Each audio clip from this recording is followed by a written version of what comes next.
Yes. Welcome to Workhorse Wrestling Network. It is Saturday morning, and you are here with us for the Winner's Circle episode number 6. It is September 7th.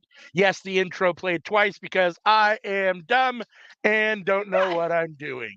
So, needless to say, we are here. It's myself and Miss Anika, as usual, on Saturday mornings now to talk about Monday Night Raw, NXT and AEW Dynamite from this last week, and then we'll grade each show and pick a winner for the Winner's Circle. Just FYI, next week Sammy Joe should be back with us, and one more schedule announcement. We will be back tonight for All Out, so make sure and join us. Starting at, I think I'll probably start at 4 for the pre-show, although. Yeah, let's say 4 p.m. Pacific for the pre-show, and we'll stay with you to watch All Out. So it will be myself and Sammy Joe. He will be here for that. So, how you doing this Saturday morning, Miss Anika? I'm all right. How about yourself? You got to talk a little louder. You're a little quiet, Oh, or I'm closer all. to the mic, one or the other. Can you hear me out? Better? Yeah, still a little quiet. Okay. I have no clue what that is. Uh, but yeah, I'm all right. How about yourself? I'm good. I'm good. It's Saturday, so I don't have to work. So I know you do later, so I know that's not. But it's Saturday, so I don't have to work, so it's always a good day for me. So, Yeah. all right. So without further ado, we can crack into Monday Night Raw from this week, which was off the heels of Bash in Berlin. It Mhm. was at the Ball Arena in Denver, Colorado.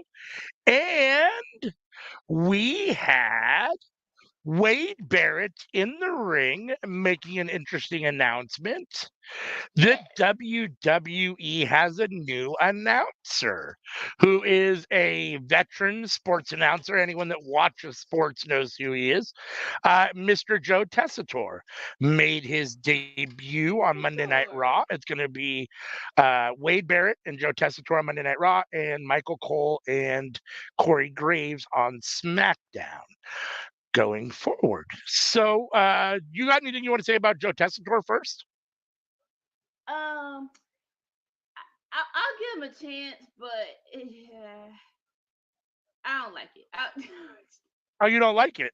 What, uh, what what what specifically don't you like? I mean, was there stuff on Monday that you didn't like, or you just not interested in him as a person? I mean, are you familiar with him from no. sports or?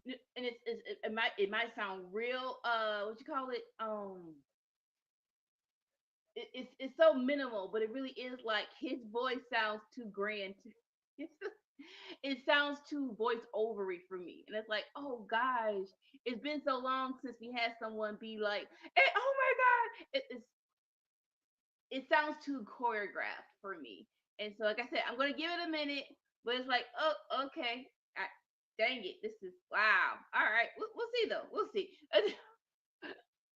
Yeah, I mean, I see things. I understand what you're saying. Like he almost has that kind of too classic radio voice Like or TV voice. yes, It's like that. like It's like to a that perfect one that sounds like it's almost not real. right. So there's definitely that. And that's one thing that WWE has done over the years is they've had people that aren't necessarily that polished or that their voices aren't. So you do, if I guess it could feel a little more authentic, and you feel like maybe they're whatever. I do think that's his actual voice. I don't think like he's pretending or anything like that, or that he's that's like his radio voice. I do think that's his real voice. I've never heard an interview Yeah. with him outside of the radio or a broadcast, so I don't know. But I do think that's probably his real voice. Some people just happen to have those kind of voices. But yeah, I Very mean, I didn't have true a voices. problem with Yeah. it. I mean, for what it's worth, I listen and I don't like.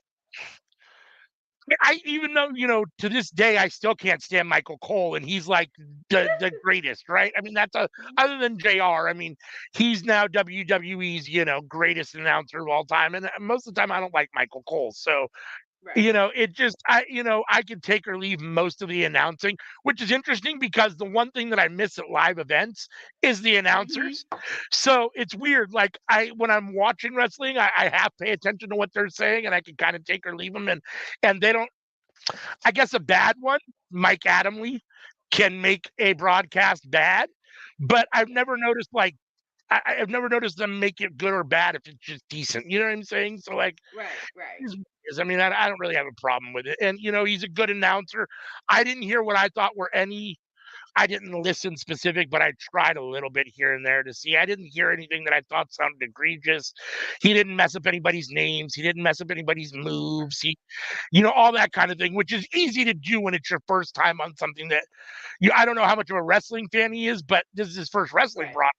It's not like he has experience doing this. So Yeah. either he's a wrestling fan or he spent a lot of time preparing. Either way, I thought he came across okay, but I understand what you're saying about the voice. Yeah. Let's see. So then we had Rhea Ripley. She came down to the ring and she talked about how she got the pin on Liv at Bash in Berlin and how she wants Mhm. her title back. And cue the music, and here comes Dirty Dominic Mysterio down to the ring to have a little face to face with Rhea. And they go back and forth, and ultimately, Liv comes out. I'm sorry, Liv comes out, and Liv and Dominic start attacking Rhea. And then ultimately Damien comes out for the save. What do you think of this opening segment? I like it in the sense of they actually put the focus back on. Oh, remember Lipsy Women's Champion? Let's focus back on that because she is the top, supposed to be the top chick in the business, right? So I did love that. Very very nervous when Rhea's foot got caught. So I'm like, hold up, is this real or not? Is it real? Is it really? It's like no. Yeah. Well, when it comes to Liv and Rhea, I need both of y'all to be careful because for some reason when y'all are both together, y'all can really easily get hurt. So every time something happens, like just stop. Both y'all, please just stop. Thankfully, it's not actually. I don't think it's anything serious or even real, so it's good for that. But yeah, that freaked me out. I think it was a decent segment, right? You Yeah. like so like Eric. The question is, what happens 2 days after Bash in Berlin? It's the obvious choice, right? Rhea wants to turn her back. Let's go. No, I agree with all of that. We had Chad Gable firing up American Made for their match coming up against Alpha Academy. And then back to Rhea, who they're actually, you mentioned the leg that got caught up during the beatdown, and now they're back. And she was refusing medical attention. The backstage, Damien tries to calm her down and to get a match with someone at Judgment Day for some pain. He wants to inflict some pain for what they've done to Rhea. Yeah. Then we get our first match of the night, which was Alpha Academy versus Mm-hmm. American Made. This actually came off better than I thought it was. Okay, let me rephrase this. Right?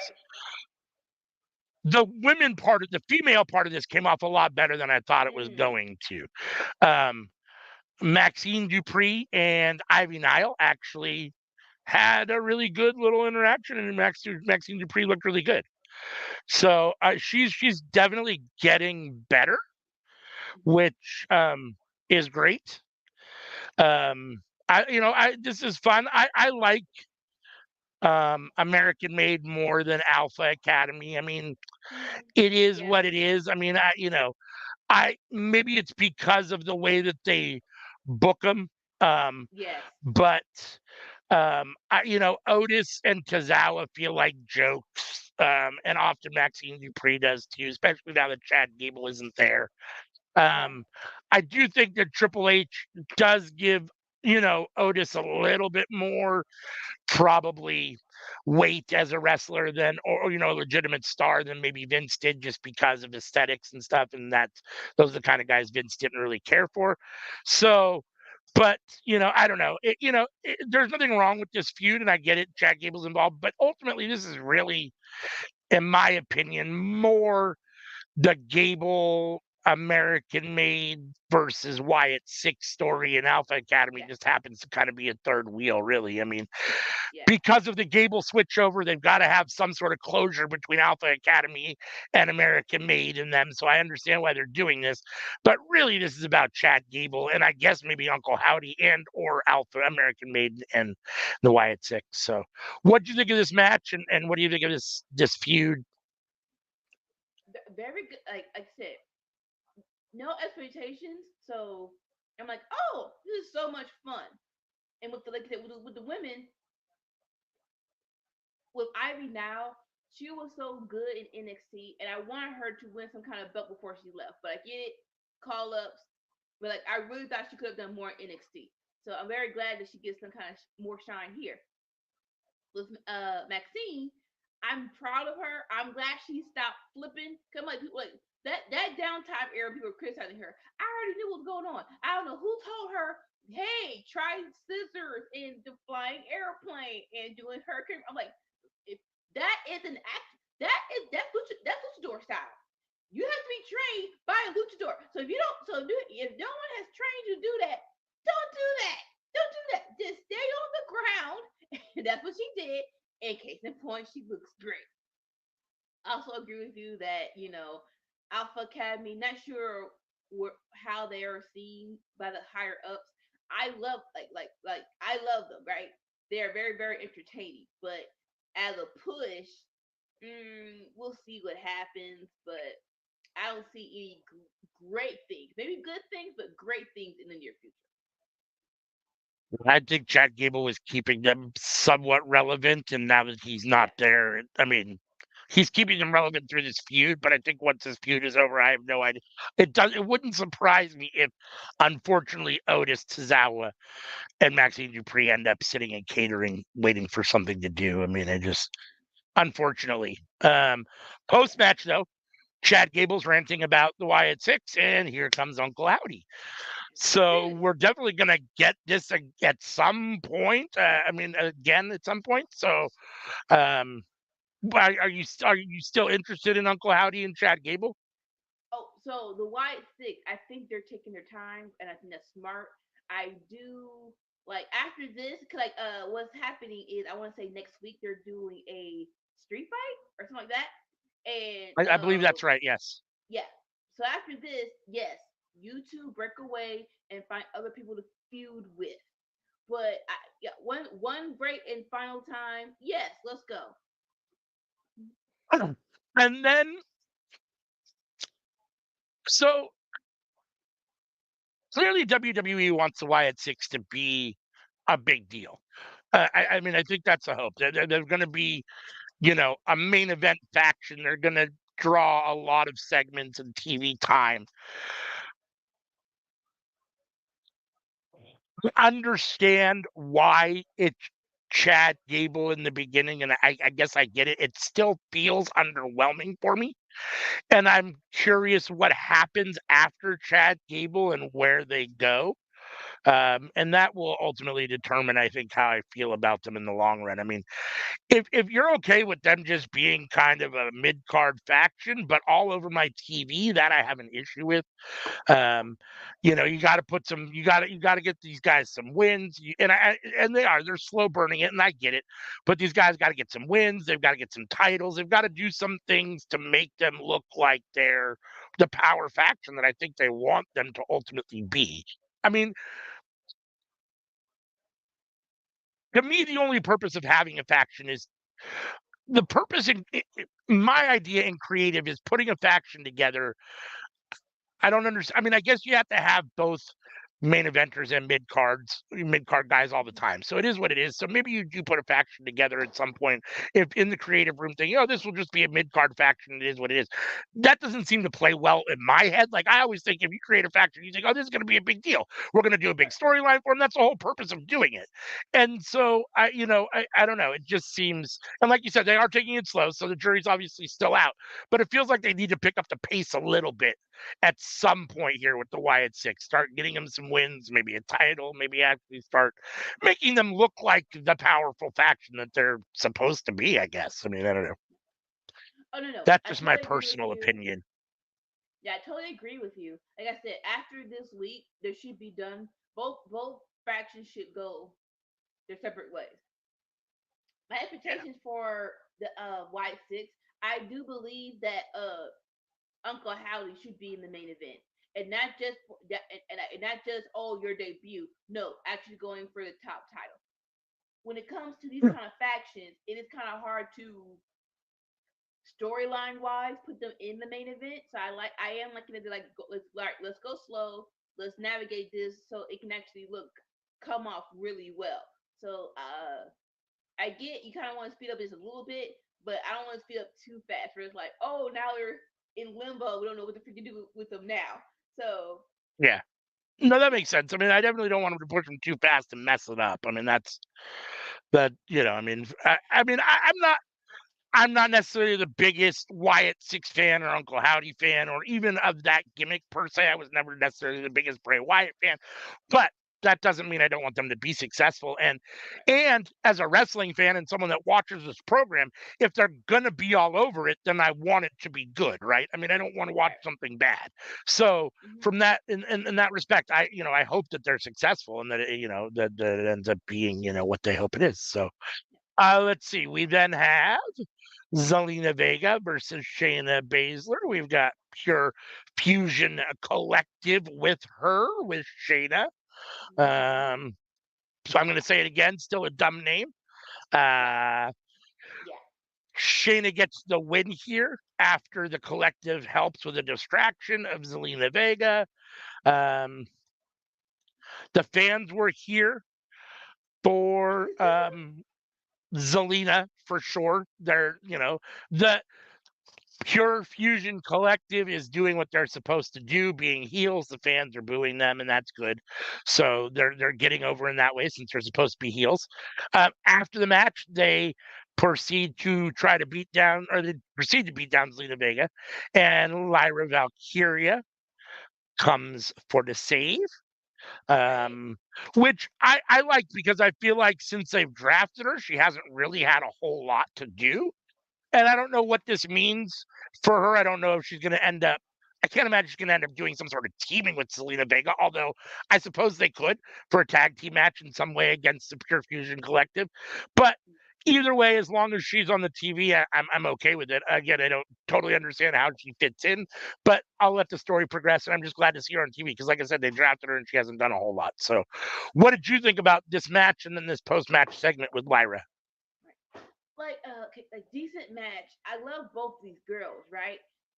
Like I don't know what we could do to get this more as an invested storyline.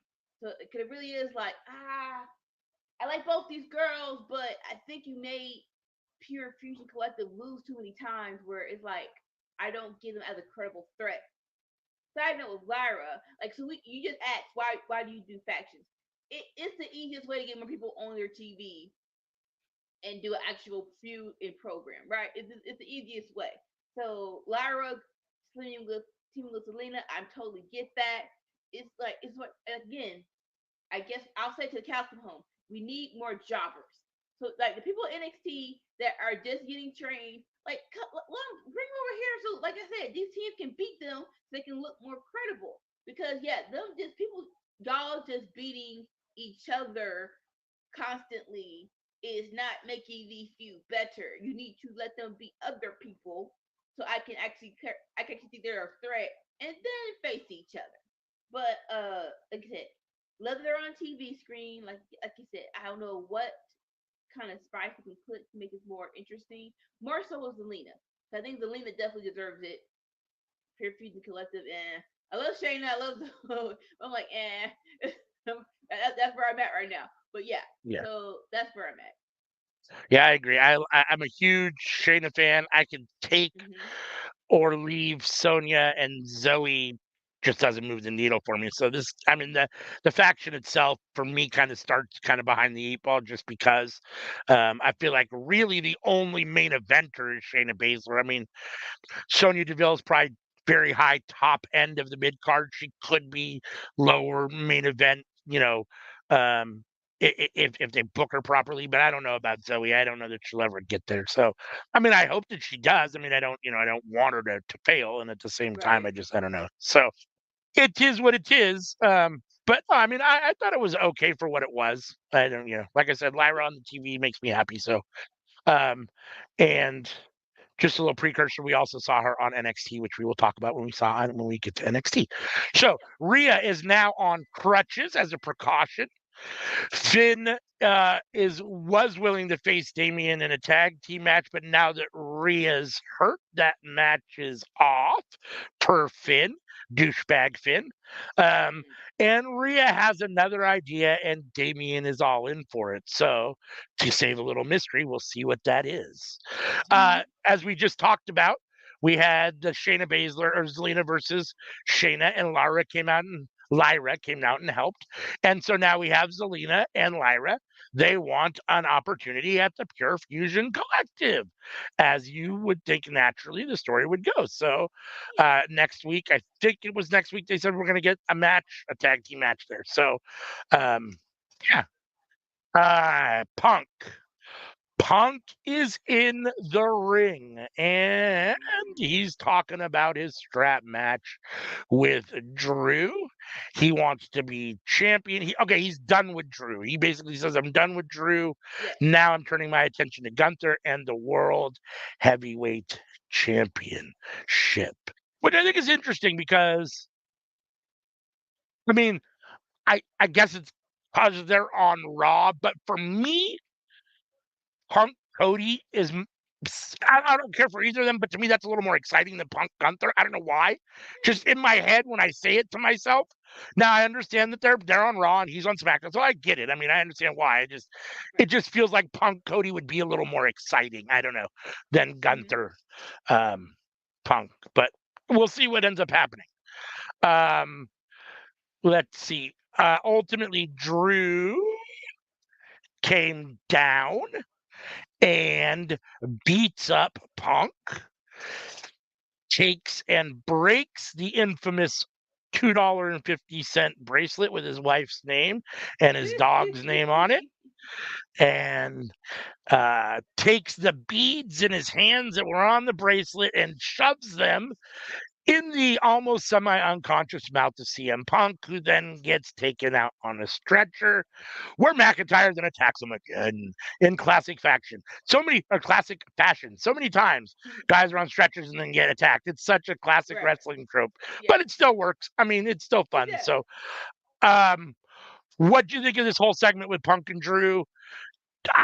Me personally, just real quick, I was kind of hoping. I guess I understand why it's not. Just because I don't like Punk and Drew is what it is for me.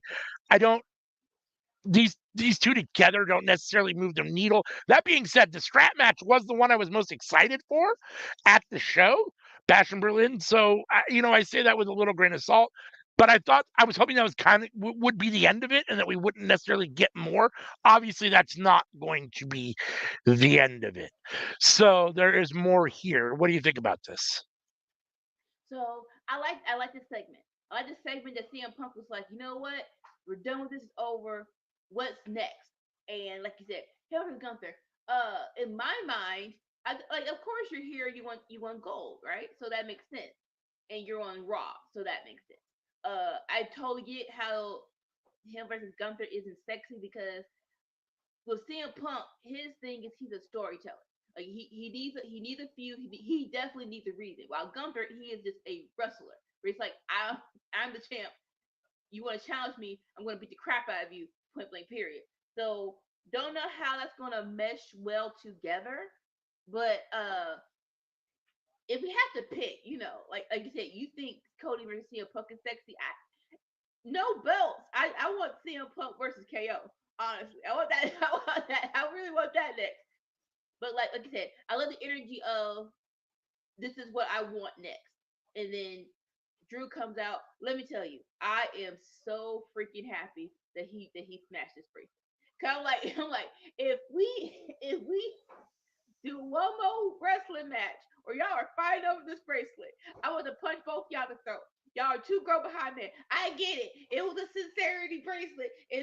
little kid made it. But we are doing a full-on wrestling match over a bracelet. So when when he snatched and just shut it down, so I'm like, oh my god, oh my god, thank God. I breathed a sigh of relief. And I love this angle because we all know this leading towards Hell in a Cell. I think they're aiming for bad blood, but I think this feud also needs a break. So I do like the whole like yes, let's see him Punk off for a few weeks. We come back to this and we finally end it with the cell match, and that's it. So this was good. All of this was good. I mean, as long as we only get one more match, I'm fine with it. I just don't need to One see a last whole match. bunch more. Yeah, exactly. So next we had a number one or international title number one contenders tournament first round match. This match was ultimately, I mean, it was going well, and then cue Carlito and Judgment Day. Carlito comes down, takes out Dragon Lee. Damian Priest comes out to run off Carlito and chase Dominic out of the arena, leaving Dragonoff and Lee basically alone for the latter part of this match. Dragonoff did get the win with the Torpedo Moscow in a little over 10 minutes. So Dragonoff will advance. Dragonoff and Lee was fun when Dominic disappeared. I thought the three of them together worked Right? well in the beginning. And I mean, I enjoy this. I'm a little frustrated with the interference. It feels like there's a lot of interference going on in WWE matches at the moment. I mean, it feels like very rarely are we getting matches that are just between two people and then you get a clean pin or any of that kind of stuff. So that's a little frustrating. And I get that that's summer wrestling, but it feels like WWE is doing it a lot right now. And so it is what it is, and I get that that's storytelling, and that maybe it should have been more all the way along because it's a good way to tell stories. But at the same time, me personally, ALW, the fan, I like the between the ropes work more than the Mm-hmm. storyline. I'm here for the Mm-hmm. actual athletic endeavor that is the wrestling more than the storyline. Don't get me wrong. I like a juicy storyline, and it keeps me hooked, and you Yeah. need to have them. I understand why you have to have them, but like I don't like sacrificing the in-ring work for the storyline, and that's what I feel like you get when you have all these interferences and all these shenanigans, because the matches suffer because where they don't get to finish, or you don't get a clean ending, or all those kinds of things, and that's really that's what I like. So it is what it is. But you got the win here and moves on. What do you think of this segment and this match? Yeah. No, like I said, any kind of tournament is gonna be good for me because it's like yes, multiple people on your show, actual wrestling, actually a target for a belt, right?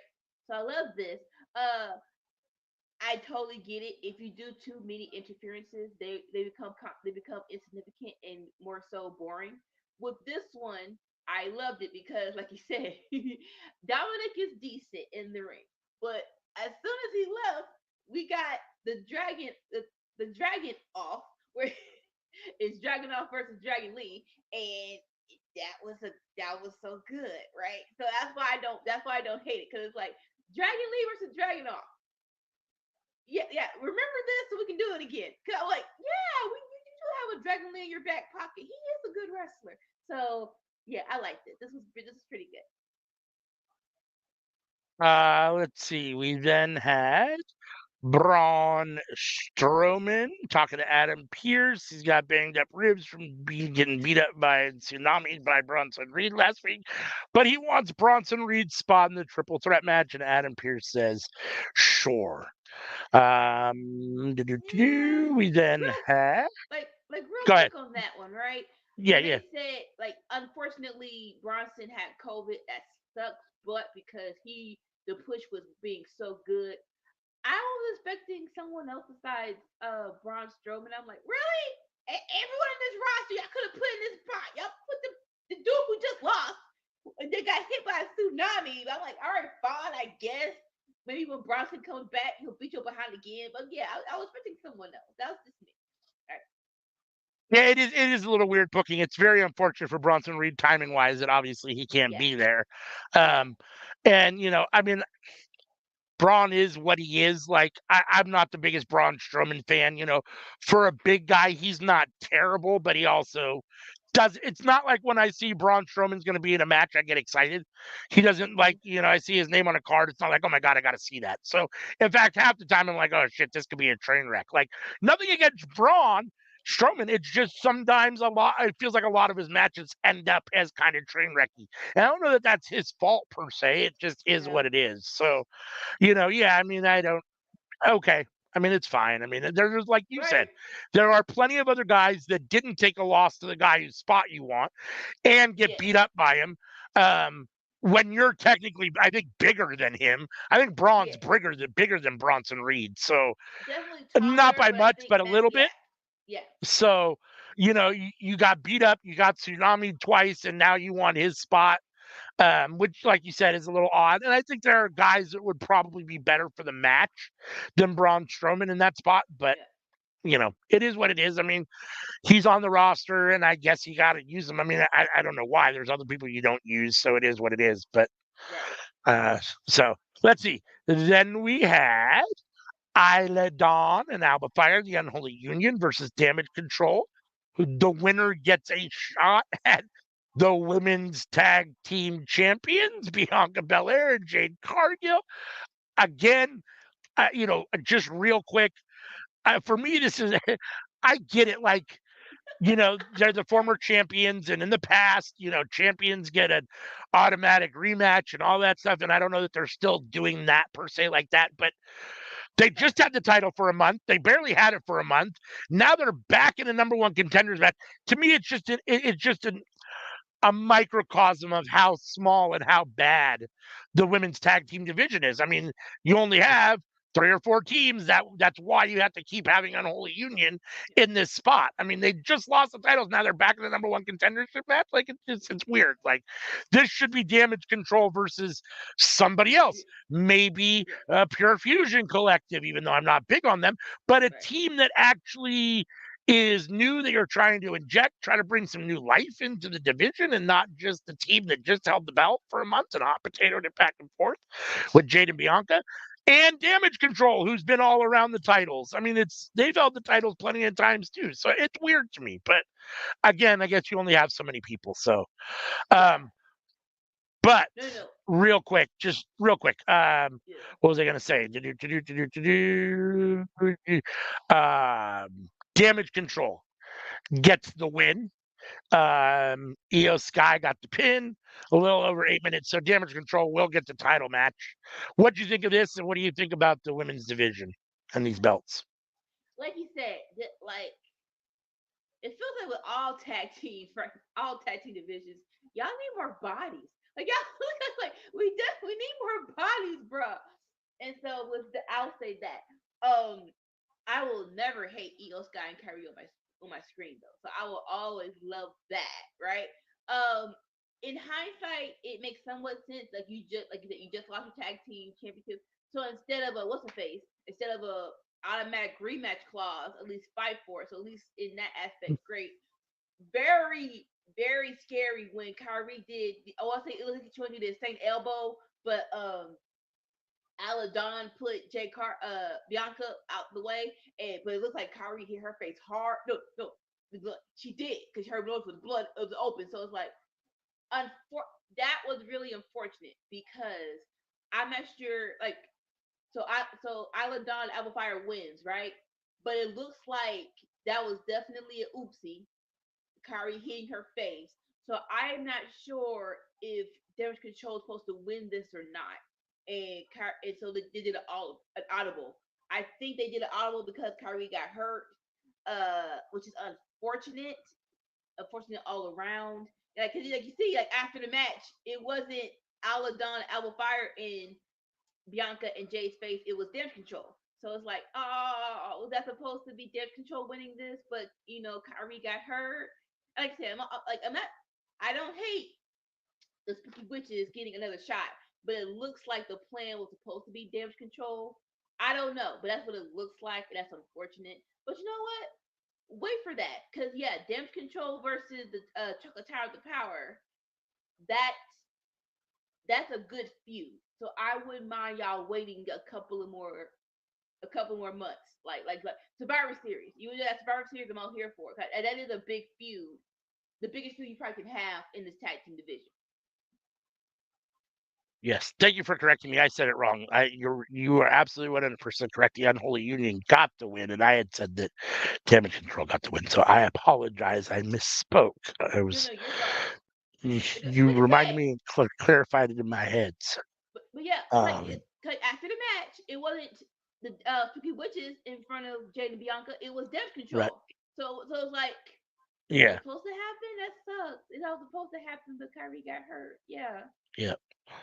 So then there was a little interesting segment where Kofi is talking to Adam Pearce and wanting to get a tag team title shot, and Gunther walks by and kind of glares at him a little. So I mean, is that a foreshadowing? Are we going to get Kofi versus Gunt for the world title? I'd be here for that. Right? I think that would be a lot of fun. I could see because I think their styles would work well together because Kofi's, Yeah. faster pace and a little more upbeat, so he can, raise the tempo a little bit. And Hmm. I think the biggest issue for me with Randy and Gunther was that their matches worked so slow. I think that both guys work better with someone that's a little bit faster paced, so that there's only one guy working slow when he's working. And I love Kofi, so I would be here for that. Are you interested in Kofi versus Gunther? Right. Like so, I predict that Gunther's reign is going to be a long one, right? And like just flashback into where are they? Come on, more about no. I was like flashback into Kofi versus Ivar, and that was so surprising of a great match on Raw. You know that Kofi can go with a big dude. So if you just want to give us that, then yes, please, yes, by all means, yes, do that, yes. Uh, Damian Priest is talking to Rhea, Hmm. and her partner or his partner is going to be Jey Uso. Yeah. So yeet yeet. So Yes. um, we will, let's see, get to that later in the show. Gunther's here for a chat. He talks about his success in Bash in Berlin. Um, he talks about how he beat the best version of Randy Orton and how happy he is with himself, patting himself on the back. And cue the music for Sami Zayn. Mr. Zayn comes out and says, uh, numerous people have used the Intercontinental Championship as a stepping stone to get to the world Hmm. title. In fact, you did it, Gunther. So now I'm going to take my shot. I've been an Intercontinental Champion, and now I want to be World Champion. And I think I can beat you a second time. As if you remember, I am the only one to have beaten you. So we're gonna get. I assume that this will probably work its way to Bad Blood. Would be my guess. They didn't really announce a match. It's just Sammy. At least I don't remember them announcing a match. I remember Sammy asking for a match and basically them just having this kind of face to face. So I'm assuming this is going to continue to heat up and that we might get this in Bad Blood. I'm here for this. I thought this was really fun. I like this a lot. I'm glad that they're continuing to book Sami Zayn as a main eventer. Hmm. I think he deserves to be there. And I feel like for a long time in his career, he wasn't booked there. So this is really good. I don't know that he'll get the win because, like you said, Gunther's probably going to have this title for a while and he's going Yeah. to have some good victories and some feuds. And this would be a good feud and probably a decent victory under his belt, during his reign. This maybe one versus Kofi, as we just kind of saw a little foreshadowing. So there are some guys that could take some losses. Sammy's so over that taking a loss to Gunther because he's the underdog, I don't think is the end of the world as long as he has a It's really, not. really good showing. And it So won't. I don't think he'd win, but not at least their first match. But I wouldn't mind Sami Zayn beating Gunther at some point for that title. So totally agree with you on all of that, right? I My hope is that Sammy gets that title at least once, at least that or Universal title. Yeah, I think he definitely deserves it. He's gonna do a good job with it just once, right? this just makes sense. It's like I wonder when they do booking, right? And they're in the room and when they have other storylines, they're like, all right, this is gonna happen, blah blah blah blah blah. But with Gunther, you can tell they're taking their time and stuff makes sense. And it really is like, why can't y'all do this for other people, for other factions that you are so called trying to push? And it feels so simple and effective, but with other people, y'all make it so much worse and so much more complex, in my opinion. But like I said, it makes sense because who the same is the last person that Gunther lost to. So there's why Sammy should have this spot. And to your point, so Gunther said no. Gunther said no, and when he was walking up the ramp, that was Sammy was like, "Hold up, because you ain't that dude. You usually Oh, that's right. I are forgot. here He for a did say fight, flat out no. That's right. I totally forgot right?" about that. And he was like, "Usually you that dude. You here for a fight. Is it because you scared? Because I'm the one. I'm actually the only one who beat you out of this last year."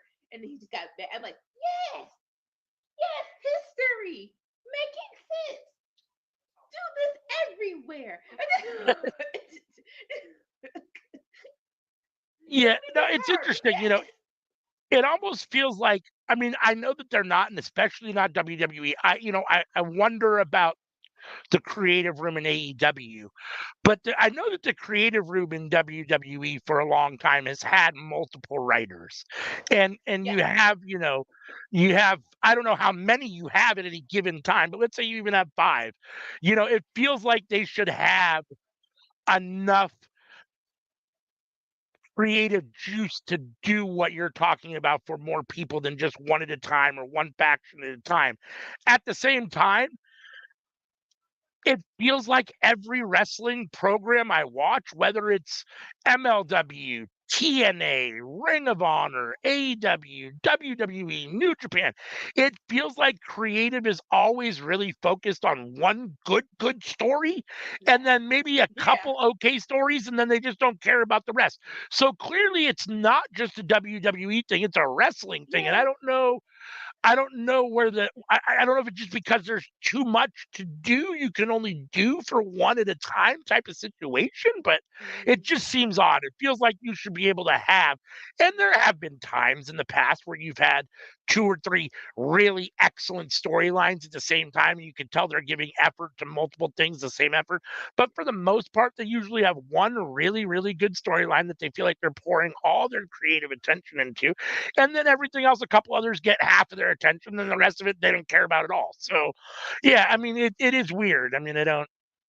Yeah, Now, now to the whole having multiple writers, I think I think old girl kind of ruined it for people. Like the girl who said she's a comedian and she was like she got hired for writing and she was like honestly I don't know wrestling. I don't even I think the one person I knew I'm like yeah, even if that's true, I think you would be smart enough to say that in the interview that you don't know that's about your job. So I think with yeah. that, That's a bad look. That's a bad yeah. look. So that might have hurt anyone who wanted to write for WWE in the future. Like, no, no, we're gonna keep it in house for a minute because evidently writing for hiring people who don't know us is dumb. Maybe I'm not sure that's the reason, but I'm thinking like, why would you do that? Yeah, it is. It's interesting. I kind of like to be a fly on the wall in the creative room at any of these companies, but even WWE, but especially WWE, would be fun just to kind of see what goes on. Yeah. So Jay Uso is ready for the main event, but here comes Braun Breaker telling me he should just go ahead and drop out of the number one contenders tournament.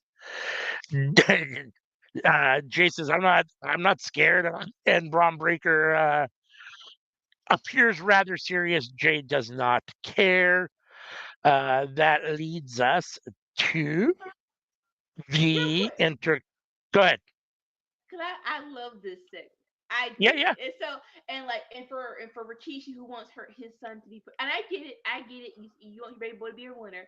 I did love this. I love more so that the seriousness of Jay just for them 30 seconds. He's like, look here, rookie. Let's get it very clear, because you just got here. Yes, you're a champion, but you still just get here. And I was cool until you just came up in my face for whatever freaking reason, and now I gotta beat your behind and win your title.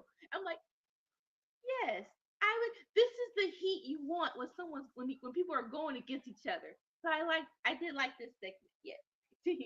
No, I mean I like it too. I mean Jay Uso is on fire at the moment. Everything he's doing is gold at the moment, and I'm here for it. Braun is firing on all cylinders on the main roster. At this point, I kind of hope that Jay wins the tournament because Jay versus Braun would be fun. Yeah. Um, but at the same time, I mean, I'm not. There's other guys in the tournament that I'm interested in. So, Right. um, but yeah, I mean, I think Jay versus Braun would be a lot of fun, and I thought that this was a good little segment here. I don't know if this is foreshadowing. I don't know if they have these two together because we're supposed to think, oh, does this indicate that Jay's going to win that tournament because they're building up this kind of like little feud between these two? And otherwise, it Yes. doesn't really make sense unless after the tournament they're going to have a program together, which is possible. But it seems more like they're kind of foreshadowing that Jay's probably going to win the tournament and that this is going to be the matchup. But I don't know. If that is, I'm here for it. And I don't have a problem with it. I'm big on Jay, and Braun is doing good work at the moment. So Braun isn't necessarily my favorite wrestler, but at the moment he's doing good work. Yes. Braun Breaker, let me specify, because there's so many freaking Brauns Right. on the roster. We're talking about Braun Breaker at this Yes. moment. So we're about to talk about another Braun again in just a moment here as we had our second Intercontinental title number one contenders tournament first round match again. This was a triple threat between Braun Strowman, Sheamus, and your boy Ludwig Kaiser. Anika's a big Kaiser fan. This again, I'm going to complain real quick before I ask you what you thought about this because Yeah. we had two intercontinental contender tournament matches tonight, both end with not end, but have shenanigans and interference because this match was going fine and Sheamus hit a brogue kick on Kaiser and then Q Pete Dunne, who came down to attack Sheamus, ultimately leaving Braun and Kaiser alone in the ring, much like Ilya and Dragon Lee, although there wasn't really the standoff and the fight as much between Strowman and Kaiser as there was between Lee and Ilya.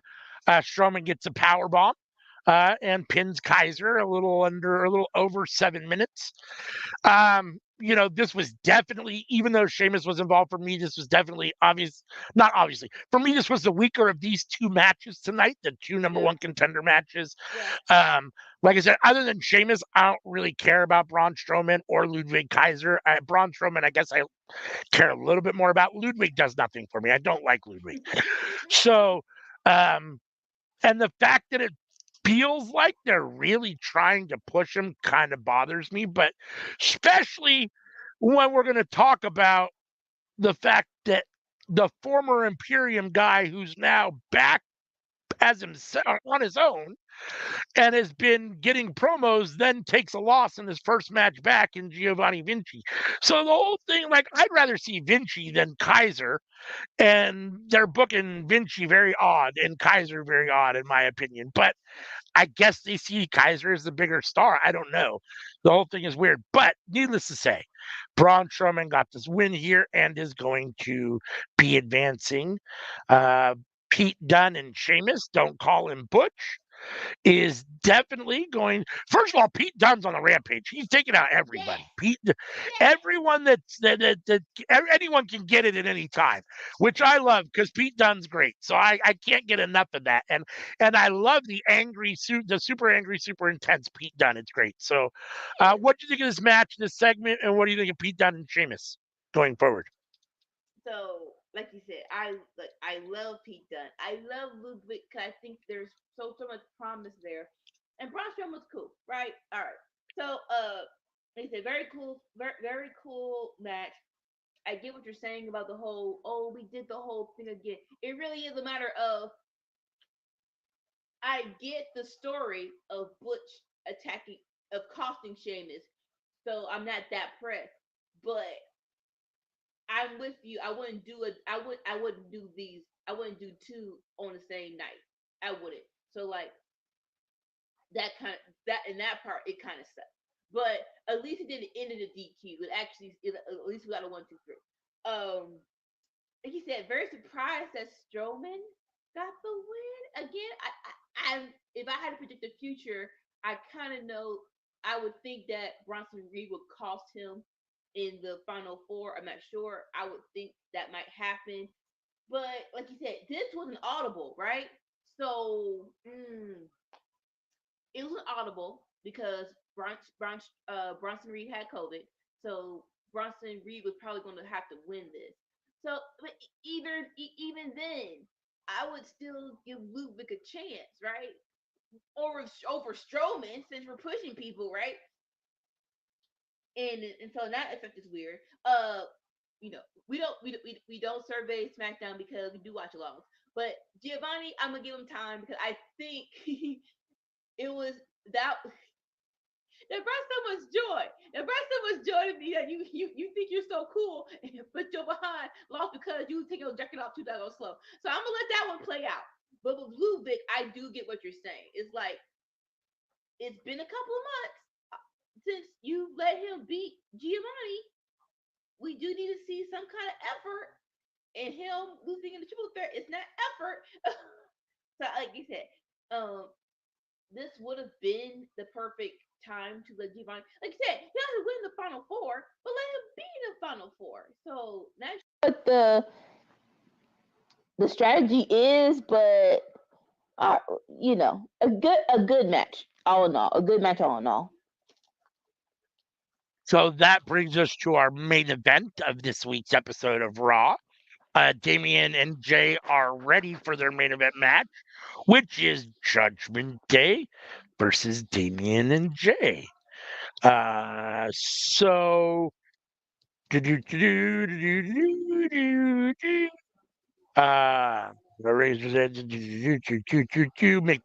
takes the pin, a little under 15 minutes.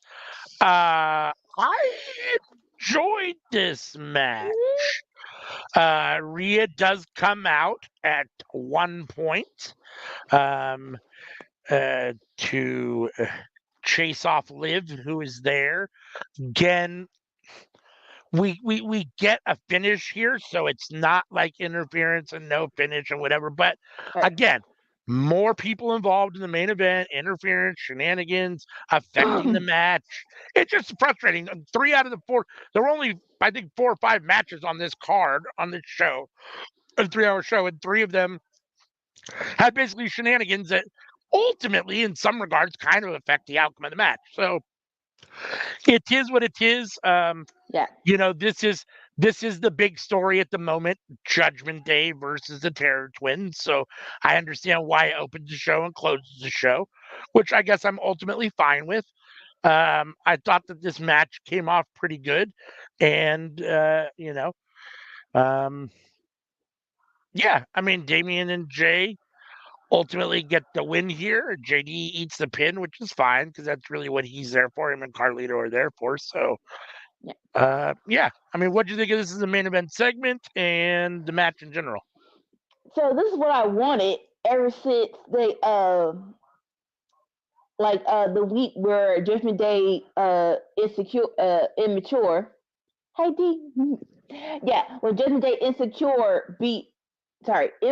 Let me get it right. I'm gonna call this. JD, there we go. JD immature beat up Rhea and Priest. They were chanting for Jey Uso. So ever since then, I'm like, in my mind, oh, we're gonna get a trio. It should happen, right? So we didn't get a trio yet, but this was enough for me. This was enough. Also like that before the match, cause like hold up, weren't y'all feuding last year? So Priest was like, let me talk to him, like, yo, bruh, I used to be you. I was in the same position. My faction left me, and I didn't have any friends, so that's why I'm doing this for you, and of course for mommy. It's like, okay, cool, bet. So like this was very fun. And people talking about they're burying Judgment Day.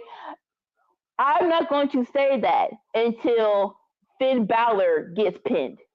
I like that. Like, if you look very closely, Finn Balor has not been pinned yet, and I think that's because they're going to do an actual feud between. Well, they are doing it now, but when we actually get the one-on-one with Priest and Finn, I think Finn's at least going to beat him once. So with that, I'm okay with you know the Terry Twins and Jay Uso winning this. Again, let the people go home happy. Why not? Yeah. Yeah. Yeah, I mean, I thought it was okay. I mean, for a main event segment, this is, like I said, their big story, so I understand why it opens and closes the show. And I thought, for what it was, I thought it came off pretty good. I mean, I'll go ahead and give this episode of Monday that God, it gets harder and harder to grade each Right? week because I'm trying to think of what I gave last week's grade a show in comparison. I mean, this feels kind of like maybe like a B minus. I don't think it was. I don't think it was a C. I think it was a little bit better than that. Although Hmm. with I think it was 4 matches, 5 matches on the card, not ending, but having interference and or shenanigans that ultimately affected the match. It does kind of, maybe it's a C plus. I'm riding the fence between C plus and B minus. So I'll say B. Now I've talked myself into it because of the interference and the stuff that went on. I'm going to say C plus this week. What about you? Where do you stand? No, I'll give it a B minus. And like you said, the more what people fuss about when it comes to WWE, it they don't have wrestling. We had actual multiple wrestling matches here, and they did it in a DQ, right? And everyone had a goal today. So yeah, B minus. Okay, so you gave it a B minus. I gave it a C plus. So we'll see. Now we're on to NXT from the next night. Let's see. We opened the show with Trick coming to the ring. And he's talking. So our boy Pete Dunne at the moment is working multiple feuds. He's got this feud going with Sheamus. He's got this feud going with Trick, and Trick is here to talk about Pete Dunne. Um, and he wants Pete Dunne to come out. But unfortunately for Trick, Ethan Page is here. So Ethan Page comes out. He he tells Trick to put on some clothes and shut up. Says they're not the same. Blah blah blah. Ultimately done. Pete attacks Trick from behind, and they brawl until officials break them all up, and their match will be the main event of this episode. What did you think of this opening segment with Trick and Ethan and Pete Dunne? Again, all it makes sense. I like it. Like Chick was like, "Look, I did my job. We all even kill. Let me worry about my stuff." And now Pete don't get behind out here. And Ethan was like, "Hold up, you're not the champ. I think the person who defended successfully their title can come out first." So that was hilarious, right? And Right. he was like, hold up. Now look, I did my job. I'll cut it down the middle. Now go on about your business, Ethan. And then, of course, Pete tried to get it, but he couldn't because, hey, fool me once, shame on you. So yeah, I like this whole thing was good. I agree. Trick is getting better. I think every episode, I feel like I see growth um, almost every time I see him. And I thought he was good here. I'm here for him and Pete Dunne. I think they've done a good job of building to that and building that feud, which is tough to do because, like I said, Pete Dunne's in several feuds at the moment. So, um, and this one, feels equally as hot for me as his feud with Sheamus. So, I'm glad that Pete Dunne is getting a lot of attention after being kind of relegated behind Sheamus as part of the Brawling Brutes and given a terrible name and all those things. Like, so I'm happy to see him now on 2 shows, the main roster and NXT, having really good, strong feuds. I love Ethan Page as champion. Trick and Ethan Page, I don't have a problem with it, which is ultimately what we're going to end up getting, I'm sure, for that title again. And my guess is that Trick will win that title back because Ethan Page, honestly, for me, Ethan Page has already spent more time in NXT than I thought he was. I almost thought he'd be in the main roster by now. At the same time, NXT is cooking at the moment, and he's a big part of that. I think they've been up now for a while. I've really enjoyed NXT and him being on there. They benefited from having some star power on there, and NXT is definitely the gatekeeper show. So, these guys do got to put in a little bit of time. So I'm happy. I mean, as you see, we'll get to it. Julia is now here, but she's going to be, pushed right into the main event picture, but she does need to still pay her NXT dues, I guess. So, that being said, I'm glad Ethan Page is doing what he's doing. It's fun for NXT. But my guess is that Trick gets that belt back probably sooner than later. Although I wouldn't mind seeing Pete Dunne with the belt in the interim at some point. Here's what Trick beating Ethan Page and then ultimately Pete Dunne maybe beating Trick. I don't know. Maybe that's going a little backwards just because Pete Dunne's already on the main roster, been there, done that with NXT, proven he can be a big time player on the main roster. So maybe giving it back, maybe taking it from Trick to giving it to Pete Dunne isn't doing Trick any help or doing the title any help. But I don't know. I wouldn't mind seeing Pete Dunne with the belt again. Right. As an attitude kid, I don't mind the belt changing hands on a regular basis. That's just me, right? And Sure. so, Right. and talking about using NXT people for jobbers, I like how they're like, hey, if we're not using our top stars on the main roster, let them have some fun at NXT. That's why I'm all here for Pete Yeah. Dunne just No, having I a good agree. old freaking time. I'm like, yeah. So you're not like, yes, he's having this thing with Sheamus, but you're not really doing anything per se. So yeah, let him have some fun over here until you think he's better or it's the right time for him to beat Sheamus. So I'm here for all this. I agree. Let's see. So Hank and Taker backstage talking about calling their shot and needing to execute. Gallus walks up and says they're going to run right through them and the Rascals tonight. A brawl nearly breaks out. Jada walks in and Jada Parker walks in, and Fatal Influence comes up to make fun of her. Jada says Jasmine is clout chasing, and the match is set up for later in the night. So we will get Jada Parker versus Jasmine Nix. Did you want to talk about this before we get into the first match of the show? No. Our first match was an NXT Tag Team Championship #1 contenders match. The Rascals versus Hank and Tank versus Gallus. Um, Can you hear?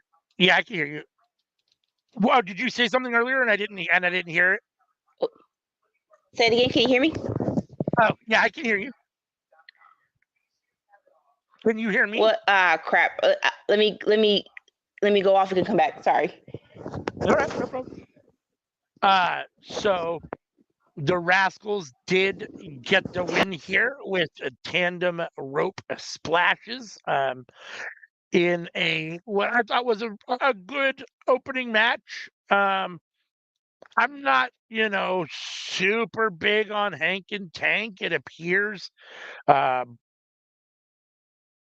HBK likes them because he keeps giving them stuff to do, either hosting the show, backstage segments, #1 tag team contender matches. Now, I understand that the tag team division in NXT might not be like the um, most thriving division in NXT. Um, so I guess I can understand why you need bodies, i.e. Hank and Tank. But you have other guys. I mean, where is OTM? Where is TNT? Where is No Fame Blade? There are other tag teams. In fact, where ultimately is whatchamacallit? The OC, the Good Brothers. Carl and Luke. I don't have a problem. They should be around as well if they're not doing anything. So, the Rascals get the win here. Doesn't surprise me. I don't have a problem with that at all. Um, and I thought, if for what it was a good opening match. I'm a big Gallus fan. I would have preferred to see Gallus get the win here, but I kind of understand why the Rascals did get the win. So let's see. I was asking you, and can you hear me? Yes, not hear you. Yep, we're all good. Okay. So I asked you originally if you felt any way about the little segment with Hank and Tank before the match, with Gallus showing up, and then ultimately Jada and Jasmine, having a match scheduled for later. Anything you want to say about that, or just Hank and Tank, yeah. With Jada, I do love that they're like, okay, she did a great job at NXT No Mercy. Let's not cool her off, strike while the iron's hot. So definitely, yes, let her keep growing, let her keep being on TV because that is your next star. Maybe probably your next Women's North American champion. Yeah. So I was talking about this match. We did have a breakdown again. So here we are, first match of NXT. Things break down. Javon Evans is here to take out Joe Coffey as they're having a little bit of a feud. And the Good Brothers showed up to take out Hank and Tank.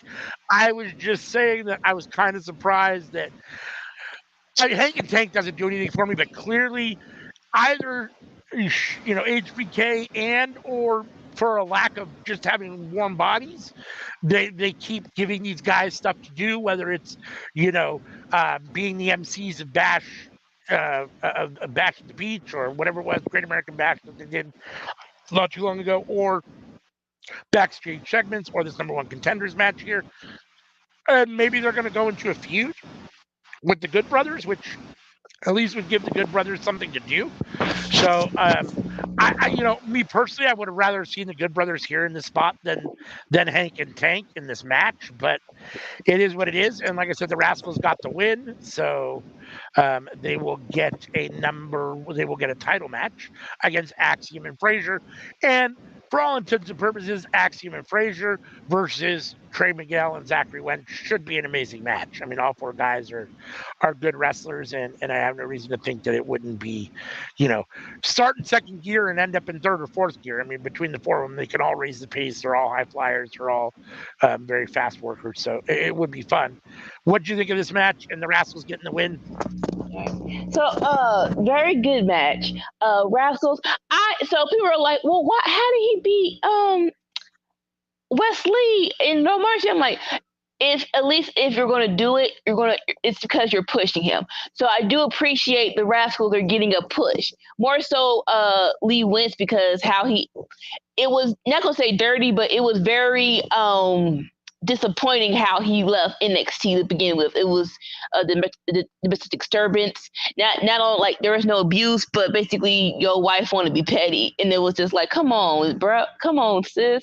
You wasn't you was not trying to be a good Samaritan. So come on. So I do appreciate kind of making up for lost time with the Rascals, more so Zachary Wentz. So don't mind the Rascals winning here. Gallus, yeah, I do think they are a good faction and they do deserve a good push. So it's cool they lost here, but next time, yes, let them win. Let's see, we had Sarah is backstage talking to Axiom and Frazier about their win at No Mercy. The Rascals walk by and say they're going to beat them next week. Frazier says Wentz is on a roll, but that doesn't matter. And the Rascals don't seem intimidated. This is build up to their match next week. And the Rascals obviously just won a number one contenders match. So I think you talked about it. Did you want to say any more at all about this little segment or no? No, like I said, it was cool. Like, we already know the end game, so they weren't lying. They weren't lying. Trick is backstage and talking about what happened earlier. Says he's ready for war. So is Pete Dunne, and here he comes again. And they are off and brawling again until the officials break them up. I mean, for me, this is at 100 right now, and I'm here for it. I'm all for the hyper aggressive Pete Dunne that's willing to just serve anybody on site. And like I said just a couple minutes ago, both these feuds, the feud with Sheamus and with Pete Dan with Trick, are working really well, and I'm happy to see Pete Dunne. So Yeah. yeah, let's see. That led to, which may have been the worst match of the show, Lexis King versus Ora Mensa. This is unfortunate for me because I really wanted I wanted good things for Brian Pillman Jr. I'm a huge fan of his dad's work as a wrestler, and I thought that there were glimmers of what looked like potential and promise. And I thought, oh, cool, we're gonna get, not his dad, but just the continuation of that legacy. And I was happy for that. Yeah. And I feel like all I've done is be disappointed by Lexis King. He did get the win here, which I guess is fine. This feud between Lexis King and Ora Mensa has been going on for a while now, and in my opinion, too long, and mostly too long because I don't care.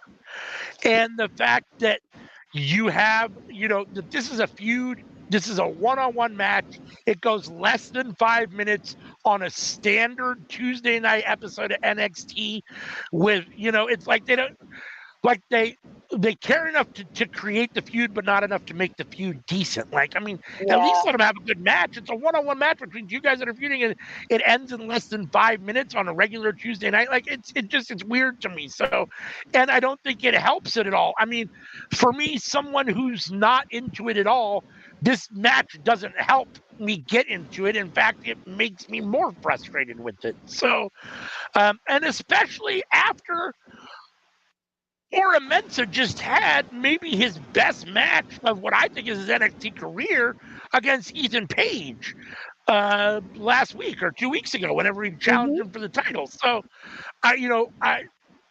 this is disappointing because, and don't get me wrong, like, I'm not an Ora Mensa fan, so it is what it is. But like, he had a good outing, and I thought, okay, maybe I could get past some of the things I have if he's going to be like that in Red. But now he's back to this thing with Lexis King, and this is terrible again. So as far as I'm concerned, they can kind of both go away, which is really unfortunate. Like, Lexis King is a character. He needs another good character to feud with, right?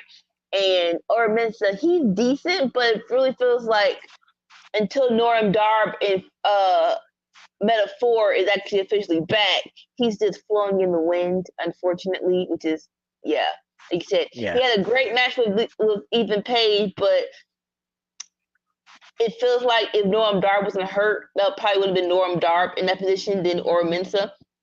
But either way, right? It's NXT. But hopefully both y'all get better. There we go. There you go. I mean, I guess it is development, so it is what it is. But it just feels like Lexis King. I thought he was a little farther developed than that, but Ora is definitely still learning. So, even though I complain about him, I kind of try to do it with a grain of salt because I say, it is developmental and he is still developing. It feels like Brian Pillman Jr. should be farther along, but tis what it is. So the family are talking. Oba comes in. Stacks says Oba's got some balls for coming in here, and that he's going to take Oba out. Tony is what it is, gets in Oba's face and says Stacks is going to handle it tonight. And that is we will get Stacks versus Oba Femi later in the show. What do you think of this little segment? What do you think about family and Oba and this feud? This was cute. I do think as of right now, if anyone's gonna beat Oba, I think it should be the Dom. I don't see anyone else on NXT who would be right to beat Oba, even though I don't want it to happen right now. So if you just want to float the idea around, I'm cool with that. That ain't right. You gonna serve? You know how small Stacks is. You gonna serve Stacks up to Oba? That ain't right, bro. You ain't a good Dom, bro. You ain't a good Dom for that. You not. But Yeah, no, I mean, Tony D plays the role well. There's a lot of character. Mo, thanks for coming. I don't know that I agree AEW sucks.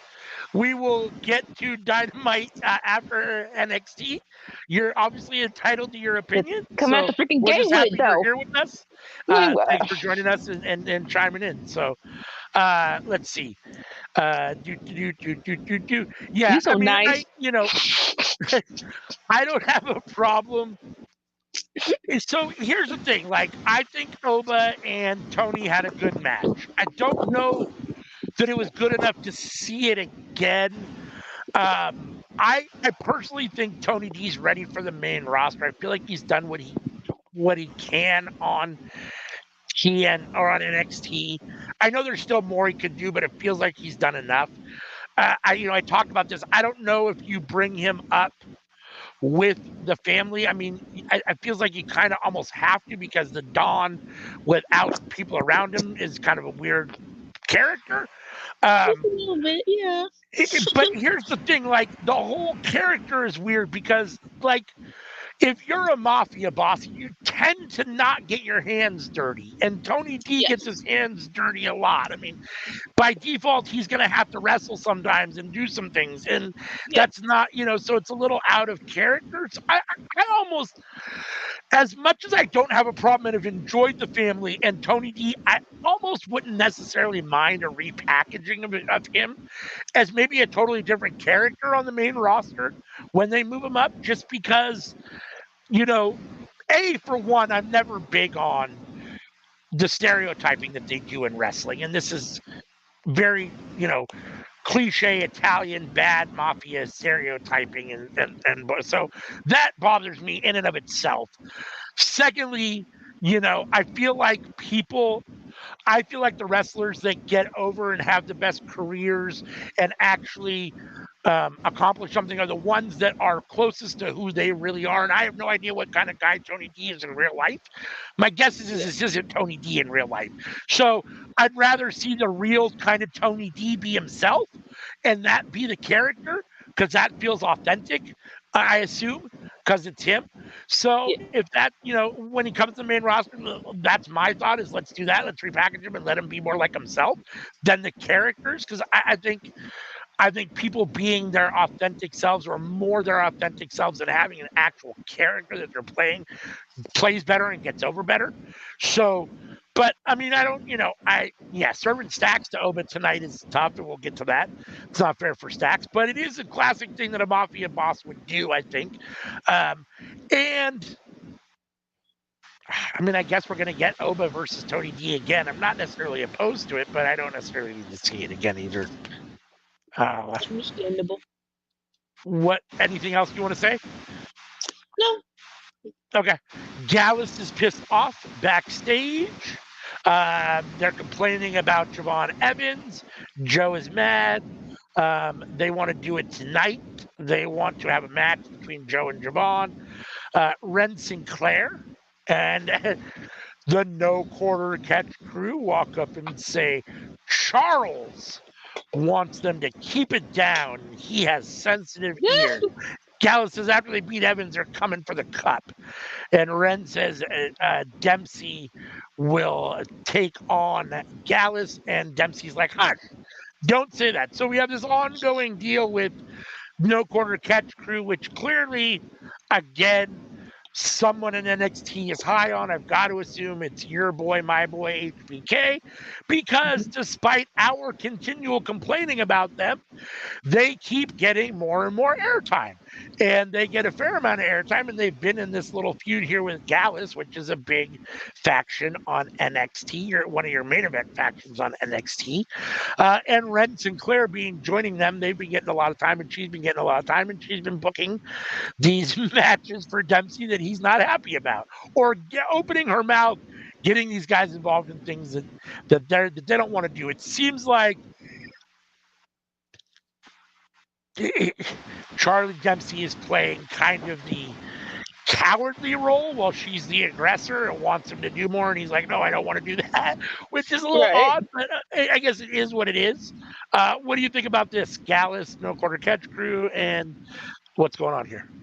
So refresh my memory, but I think in the North Quarter Catch Crew, there's no leader. Where all the this what happens when you don't have a leader. This what happens when you don't have a leader. People make decisions for you that you really can't oppose because we're all equal. So if that's the story, I don't think it is. I don't think they put so much stake on it. Maybe, maybe not. But like as you say, I have this has promise. Gallus versus Charlie Dempsey, I think, has promise. I'll let it play out, but yeah, I don't know.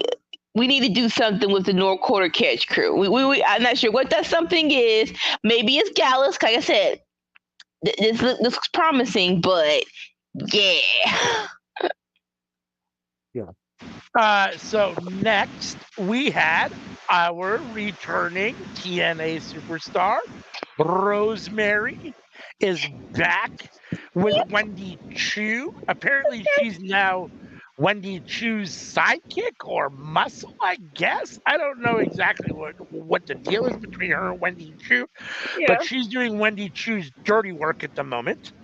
And she has a match here with Tatum Paxley, in which Rosemary takes another loss. Tatum Paxley gets the win here. That's 2 losses in the 2 matches that Rosemary's been here, which is very weird to me.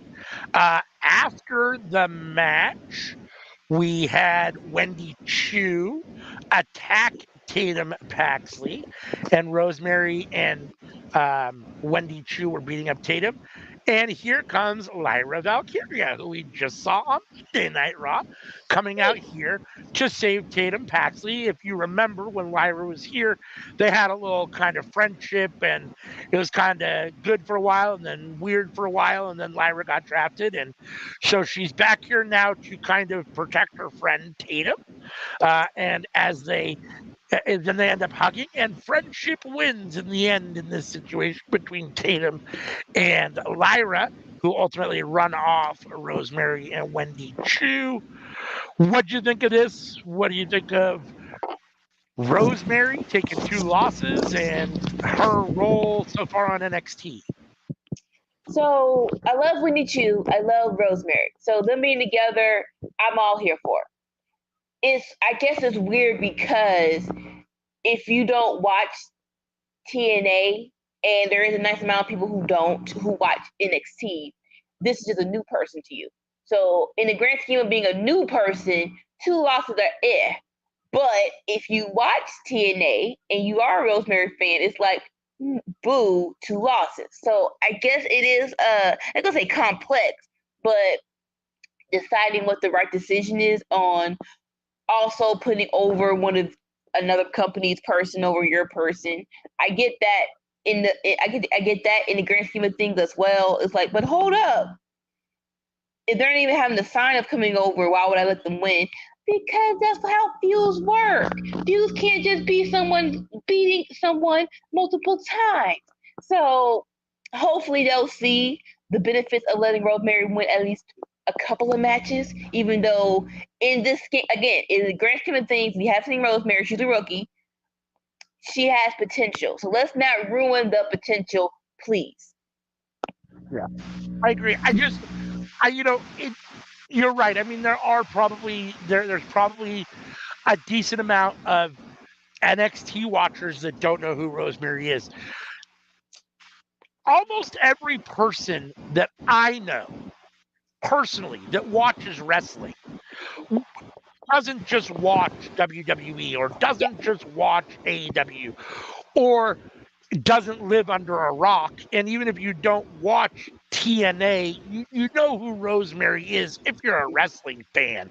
So I get it. At the same time, she's a star on TNA and people know that. You've got to give her at least more than you've given her. Taking the losses might be okay. Under 5 minutes to Tatum Paxley really isn't. Like, you got to give her more. You've got to give her the ability to shine and show how good she is. You can't bring her in, have her take losses, and make her look bad, which is kind of what they've done to a certain extent. So that's my problem, I guess, with it. But is what it is again. What are you going to do? Yeah. So Sarah is backstage talking to Pete Dunne. And Pete Dunne says that Trick's going to figure out that actions have consequences. This is no music video. Trick and Pete Dunne end up battling again. Ava tells him she's tired of it. Get in the ring and settle it now. And then here's your NXT champion with a nice little clip about how NXT is falling apart with Ava as GM. Before Trick and Pete Dunne, though, Jordan Grace is going to defend her TNA Knockout Championship in an open challenge on NXT next week. So not only is Jordan competed for the NXT Women's Champion, but now she's going to defend the Knockouts title on NXT, which to me feels like a big deal. I assume she's going to get the win. I mean, we don't know who it is yet. That's going to be my next question. But it feels like a pretty big deal. So, what do you think about Jordan Grace and the TNA Championship being defended next week in an open challenge? And who do you think that challenger might be? Any idea? So you know the people that WWE are interested in, as in interested in signing, right? Jordan Grace, Joe Hendry, right? Yep. So I am all here for Jordan Grace making a little pissed off over here. And then again, like on TNA, she's been facing Ashley for about how many times? It's like I'm not sure how many opponents she has over there. So it makes sense to like, all right, I want a new opponent. Let me do this over here. Who does she face? That, because like she's so big of a character, and I don't want this opportunity. Yeah, for people who have, yes, if you have potential, definitely face her. But this new crop of women, like Jada Parker, she just had a championship match. So I don't want her to face anyone. I don't want her to have that match again just yet, even though I would love for her to get, her push to continue. Oddly enough, the veteran from New Japan that we haven't seen in a minute, what's her name? Oh, dang it, what's her name? Julia? No, not Julia, the one before her. They just dang it. The one she faced Perez, and that's when Perez passed out with her whole anxiety issues. What's her name? Oh my God! She was the UK, the NXT UK Women's Champion.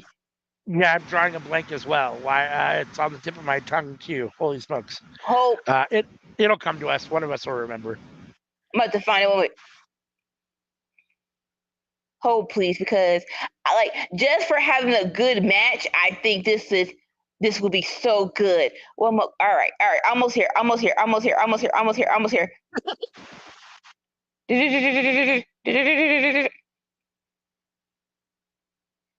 Come on. Yeah, Mika Satomura. I would love if it's Mika Satomura versus Jordan Grace, just for having an awesome women's match on NXT.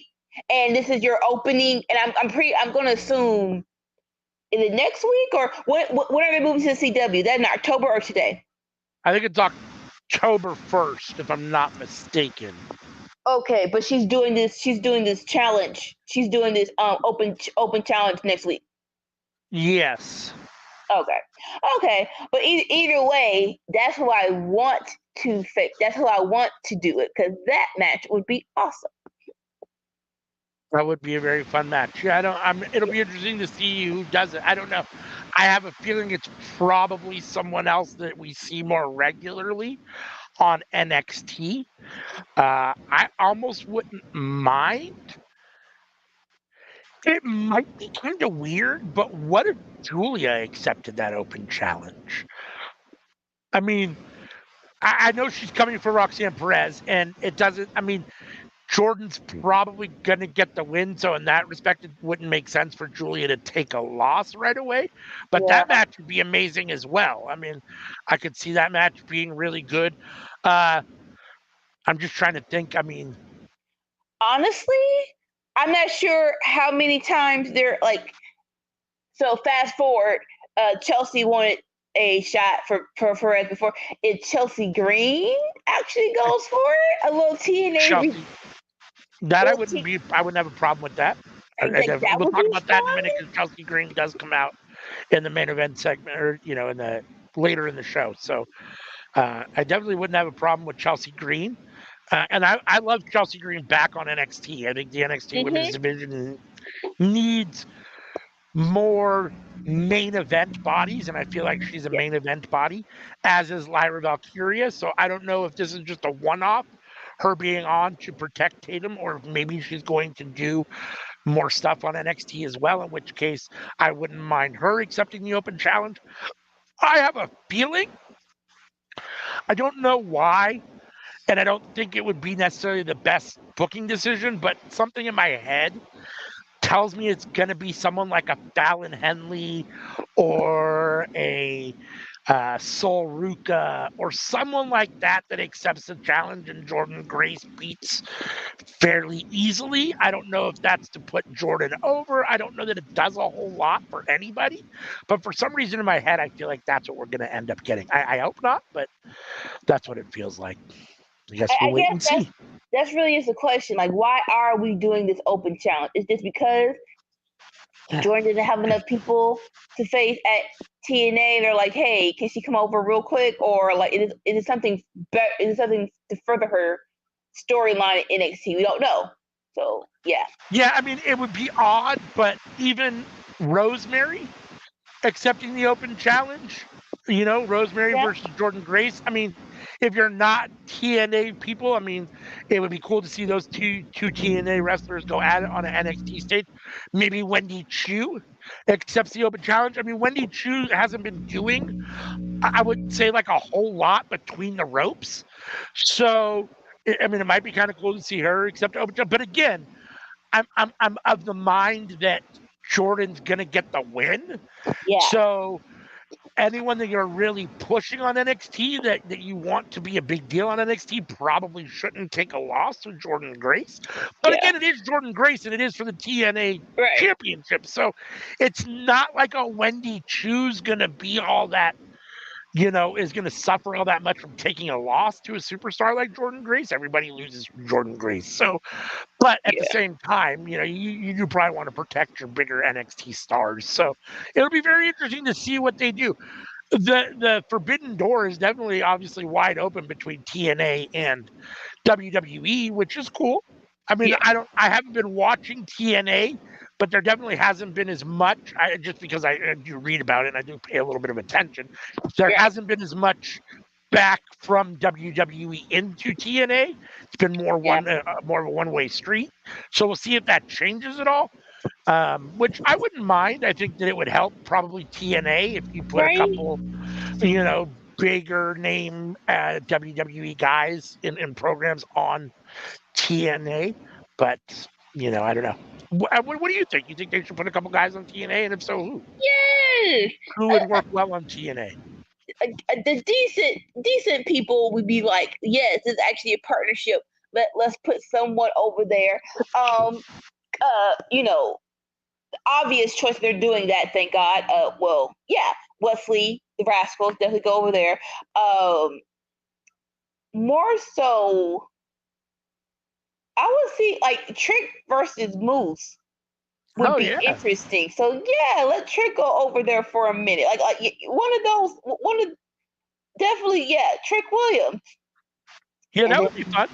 That would be right, fun, actually. Yeah, I could see that. like when you see when you say crossovers, you want the big stars to go against the big stars. No So doubt. that one and uh, like now I'm just trying like I like Josh Alexander, I like Speedball Mike Bailey. Who in NXT could they face? And I'd be like, yes, do that. Well, he's not NXT, But Pete Dunne versus Bebop. Yeah, Pete Dunne versus either of those guys would be a lot of fun. It would be so good. Yeah, there's a couple of, I'm trying to think. I mean, yeah, I mean, there's the problem is that NXT doesn't have a whole lot of really their Big main event stars. guys is kind of shallow at the moment, right? I mean, It is.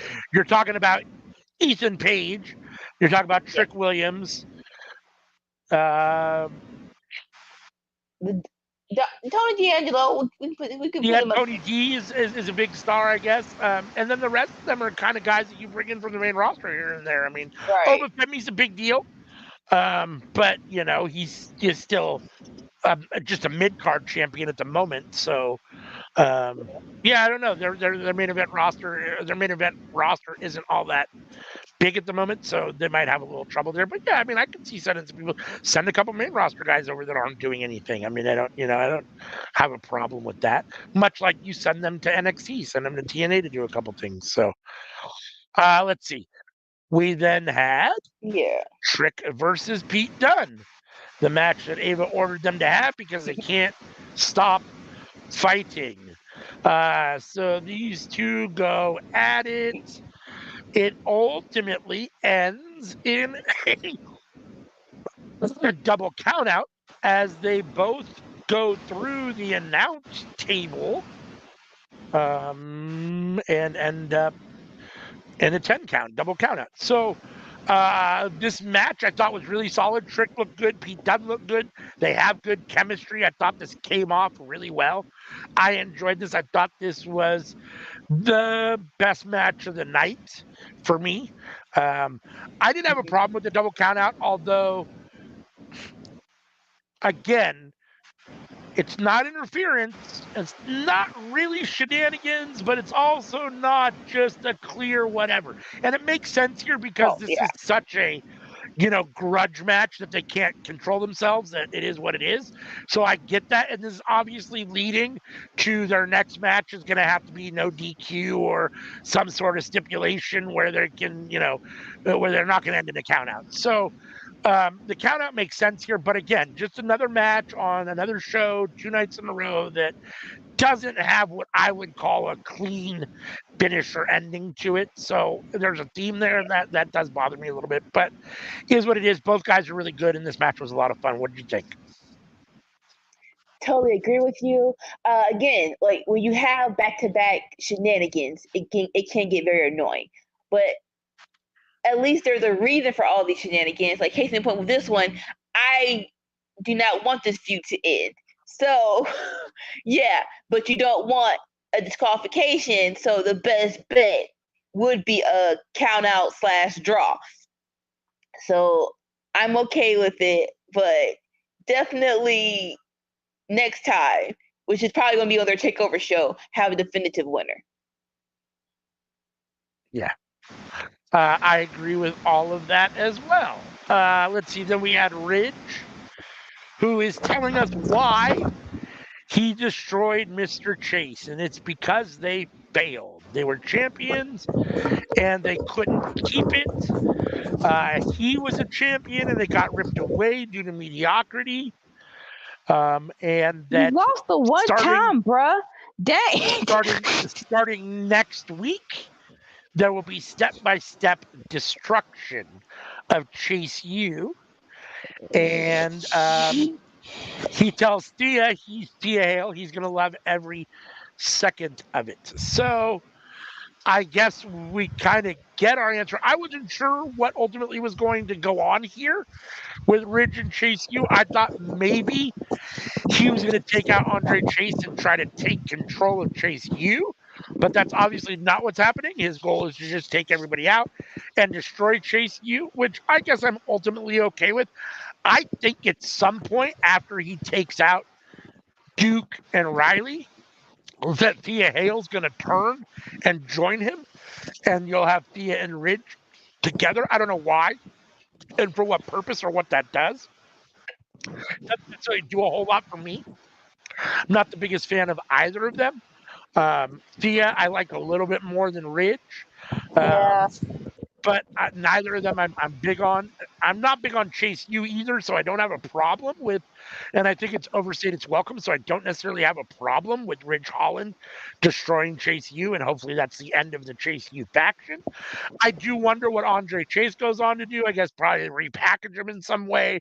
What we see from Duke and Riley Osborne if Chase U goes away. Um, Duke was already a singles wrestler, but well, not a singles wrestler, but he was on his own before joining Chase U, and I don't feel like even when they tried to push him that he was getting over. So I wonder about him. And Riley Osborne is definitely forgettable. Andre Chase doesn't move the needle for me either. Hence why I was never a big fan of Chase U. So I don't know, but Ridge doesn't move the needle for me either. I guess I like him. If I'm talking about Ridge Holland, Andre Chase, Riley Osborne, and Duke Hudson, I guess I like Ridge Holland the best out of those four, but that's not saying a lot because he doesn't do a whole lot for me either. So, but I guess it is what it is. What about you and Ridge and Chase U? Anything you want to say? What's your opinion on it? My opinion on Ridge will always forever be don't give a crap. Like honestly, your best bet was when you were with Pete Dunne and Sheamus. But since that is not happening or no life is getting back together, yeah, I don't care. I do love Chase U though. It will be kind of interesting how they play the Thea Hill card because they were like I guess not forming a relationship, but Thea Hill was more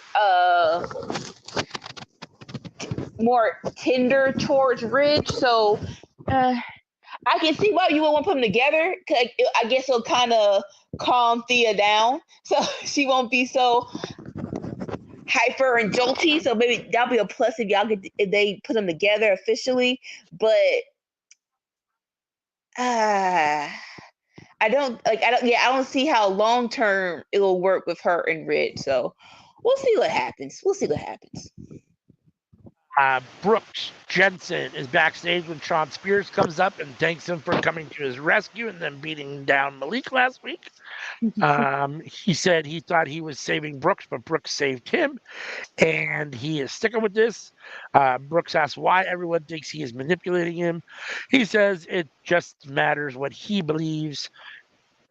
Spears leaves and Dion Williams walks up and says that it is psychological manipulation and that Spears is gaslighting him.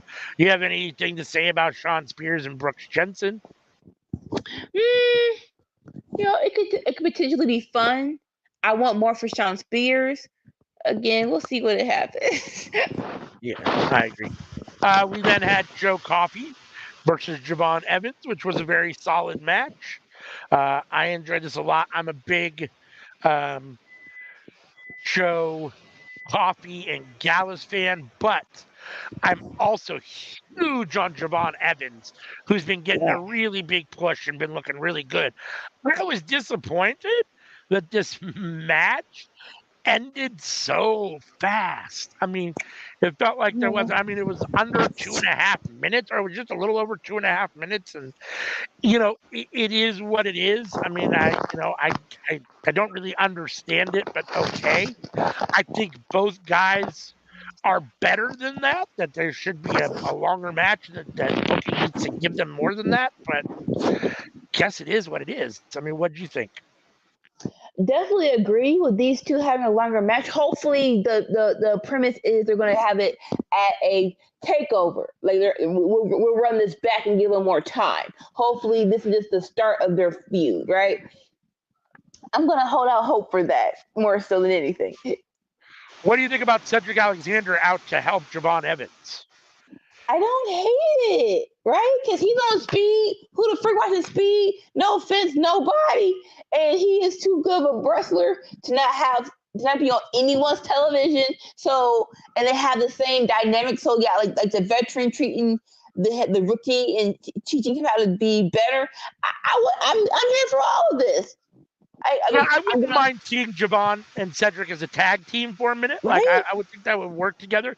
And honestly, even though neither of them is big, what I would call, main event at the moment or superstars. These are two guys I wouldn't mind seeing as a tag team. Maybe go to TNA and have a couple tag team matches, like Cedric and Javon versus the Rascals would be fun. You know, I mean, that would be. They could do that on NXT for that matter. So I mean, but yeah, I mean, I don't, Right. you know, either way, those are a couple guys that I wouldn't mind going over there. Yeah, I think the future is very bright for Javon Evans. I'm very high on him, and I've always been a Cedric Alexander fan. So these guys together, you know, ultimately, if they come together, works well. And the fact that Cedric's there to help him, I like that. So, yeah, again, I wish this match had a little bit more meat on the bone, but it is what it is. Tatum is backstage and extremely happy that Lyra's there. They have a little little love fest. She asks for a hug, she gets it. They have a little back and forth. Anything you want to say about that? Nothing like you said. I think you said it beforehand. Like if you're not using them on the main roster, why not take a little trip down back to a high school reunion? So yeah, I'm here for all this. Yeah, I didn't have a problem with it. I mean, I don't know that it was necessary per se, but you got to fill time. So here's the thing. This felt unnecessary, and the match before it felt way too short. Like, I feel like you could have given Javon Evans and Joe Coffey the 3 minutes. You could have made their match 7 minutes and not had this promo segment or not had this little backstage segment. I get that. Yeah. Lyra and Tatum hugging each other with no real, like, no one coming in to say anything, no match coming off of it as far as them taking on somebody else, nothing really progressing. It doesn't do anything. It's just them hugging and saying hi, which I don't need to really see. So, you know, if there had been more from it, like if someone had come in and attacked them or said, "Oh, now we want to match with you guys because whatever, because of what just happened in the ring earlier in the night," then that would be fine. Wendy Chu and Rosemary say, "Hey, we want to tag team," something like that. Then whatever, but just the two of them talking about missing each other and then I would have rather had that match that time given to the match between Joe and Javon. But no, yeah, that I totally agree. Yeah. Let's see. So Sarah asked Ava Rado if she's going to handle Trick and Pete Dunne.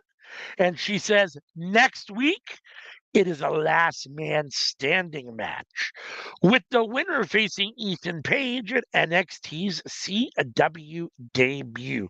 So we now know that their next match will be a last man standing match. Obviously, no DQ, so they can do this anywhere, which is one of the things that's been going on in their feud.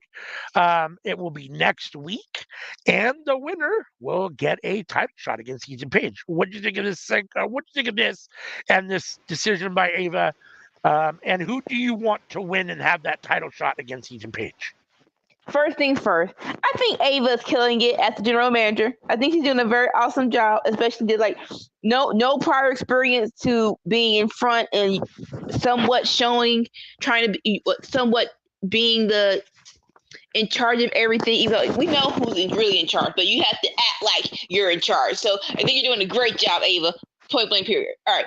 I love this. This makes sense because of the double count out. So thank you for being cohesive with your storytelling. Bigger question is who should face Ethan for their move to CW?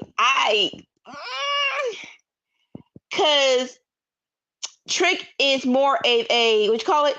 He's more of a bigger character, but in ring, Pete Dunne's better. So I would choose Trick to face Ethan for the premiere of NXT when they move to CW. Who would you choose? Man, it's tough. I don't know. At this point in time, I don't know. Trick's already. I think I want to see Pete Dunne versus Ethan Page more than Trick versus Ethan Page. At the same time, this has nothing to do with Pete Dunne and Ethan Page, but NXT is developmental, and these guys aren't developing. These guys are, for all intents and purposes, either in their prime or, just maybe. I mean, I'd have to check both their ages, maybe slightly past their age prime, but they're still basically in their wrestling prime. And so it feels a little weird that a guy that's there to actually develop shouldn't get the opportunity. But Dunn and Ethan Page would be amazing. Not that Trick and Ethan Page wouldn't be good either. But I think Dunn and Ethan Page is probably a little bit more of a premier matchup for your CW debut. Unfortunately, it holds Trick back. This is a developmental show, and he should be the one getting the spot to try to develop. So I don't know. It's weird to me. NXT is a weird situation because it is developmental, and at the same time, it seems to also work best when they do bring in the main roster stars to help kind of juice what's going on NXT. So it's weird. If they're in a mentor role, if it's a tag team situation, if you get Cedric Alexander and Javon Evans in a tag team situation where it feels like he's mentoring Javon Evans, that I'm here for. I don't think Javon Evans should, and I'm not saying that this is going to happen, but Javon Evans shouldn't take losses to Cedric Alexander. Yeah. Trick Williams shouldn't be taking losses probably to Ethan Page and Trick when he's the one that they're pushing to be developing. It doesn't help his development. So, I understand getting the reps and a match against both Pete Dunne and Ethan Page is enormously valuable for him as experience goes. And, another big match with Ethan Page, for a main event match, gets him more under the lights and more experience and all that stuff. So it's weird for me. I feel like Trick needs to be in this spot, but I kind of want to see Pete Dunne versus Ethan Page. Right. I think it depends on what is more important, the development of your characters or the betterment of your show. Because you want the show to keep going, and this is the premiere day. So yeah, like I said, I agree with everything you just said. I guess for this to be premiere of the CW and you want more eyes on the product, I think you go with the best wrestler, and then we build up. Dear God, brain fart. We build up Trick Williams, and he gets his spot later on. So it really is a matter of what's more important for that day, and we'll see, man. We'll see. They might do because last man standing. I'm like, draw? No, you just did a draw. Someone has to win this time. Someone has to win. So we'll see who they choose. Yeah. We then had from earlier in the night the match that was made between Stax and Obafemi. Poor Stax got fed to Obafemi here. This match, which was basically a squash match for all intents and purposes, went almost twice as long as Joe Coffey and Javon Evans. I hate to keep harping back to how short that match was, but it just when you have segments that I feel are unnecessary and other matches that feel like this should have been the 2-minute and 30-second match. If you're gonna have Oba squash, just have them do it quick and get it over with. I understand, you have a lot invested in the family, and Stax is a big part of the family, and he's in the ring a lot for the family. So you don't want to have him just be a total whatever. You got to have him have a little bit of offense and make that character still protected a little bit. But if you're looking at booking one match for 5 minutes and one match for 2.5 minutes, I think those matches should have been swapped time-wise. So, but Oba gets the win here after beating up Stax pretty good. He threw him around a couple times and looked brutal. That pop-up powerbomb at the very end where he just picked him up and threw him basically from the powerbomb position is brutal. Oba's a star. There's no doubt about that. At this point, I don't know. For me, it doesn't feel like there's really anybody. I know you mentioned Tony D earlier. I'm not sure that there's anybody that feels like can beat Oba at this point. And for me personally, I would love to see 2-belt Oba. I want to see him go beat Ethan Page or whoever's the champion, after this, whatever, and have two belts. Because I think he could be the dominant face of NXT for a little while. So yeah, I mean, I was disappointed a little bit, I guess, that Stacks gets squashed out here, but it does make sense because it's Oba. So, Yeah. what did you think of this? No, like you said, don't know why they think certain squash matches deserve time and others don't. But I guess, like you said, the family is cool, so we want to keep the family. So I guess give Stacks a little bit of what you call it, offense. But like you said, Oba is Oba. I think more so with him before he goes to the main roster, just packaging him better because we the past couple of times the big men on the main roster have not been booked to their fullest potential. So I don't. That's the only reason why I don't want Oba to go to the main roster just yet until you really know how you're going to use him on the main roster. So, like I said, I guess we understand why it took so long, but all in all, it was a squash match and it was decent. So we have this ongoing, very weird part of NXT storyline that I don't understand and I don't really care for. I don't know where it's going, but we have ladies backstage talking. Ashanti the Adonis overhears them, walks up, starts talking to Brinley Reese. Then Eddie Thorpe walks in and asks if this is Ashanti's new tactic. I'm assuming he means line or, tactic to hit on these women. And then the women leave, and Ashante calls him DJ Platonic and tells him that he has no game.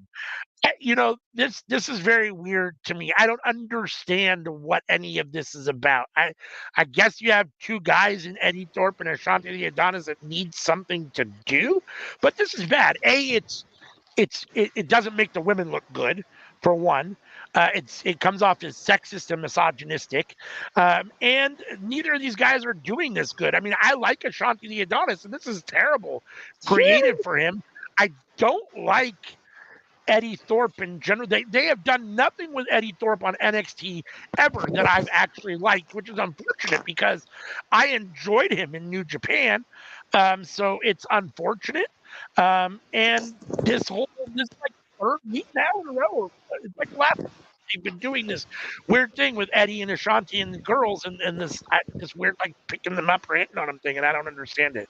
And it's doing nothing. I mean, are they going to end up having a match? Is that the point here? I don't understand. This is one of those make it make sense things to me, and it's bad storytelling. It's just poor creative, in my opinion.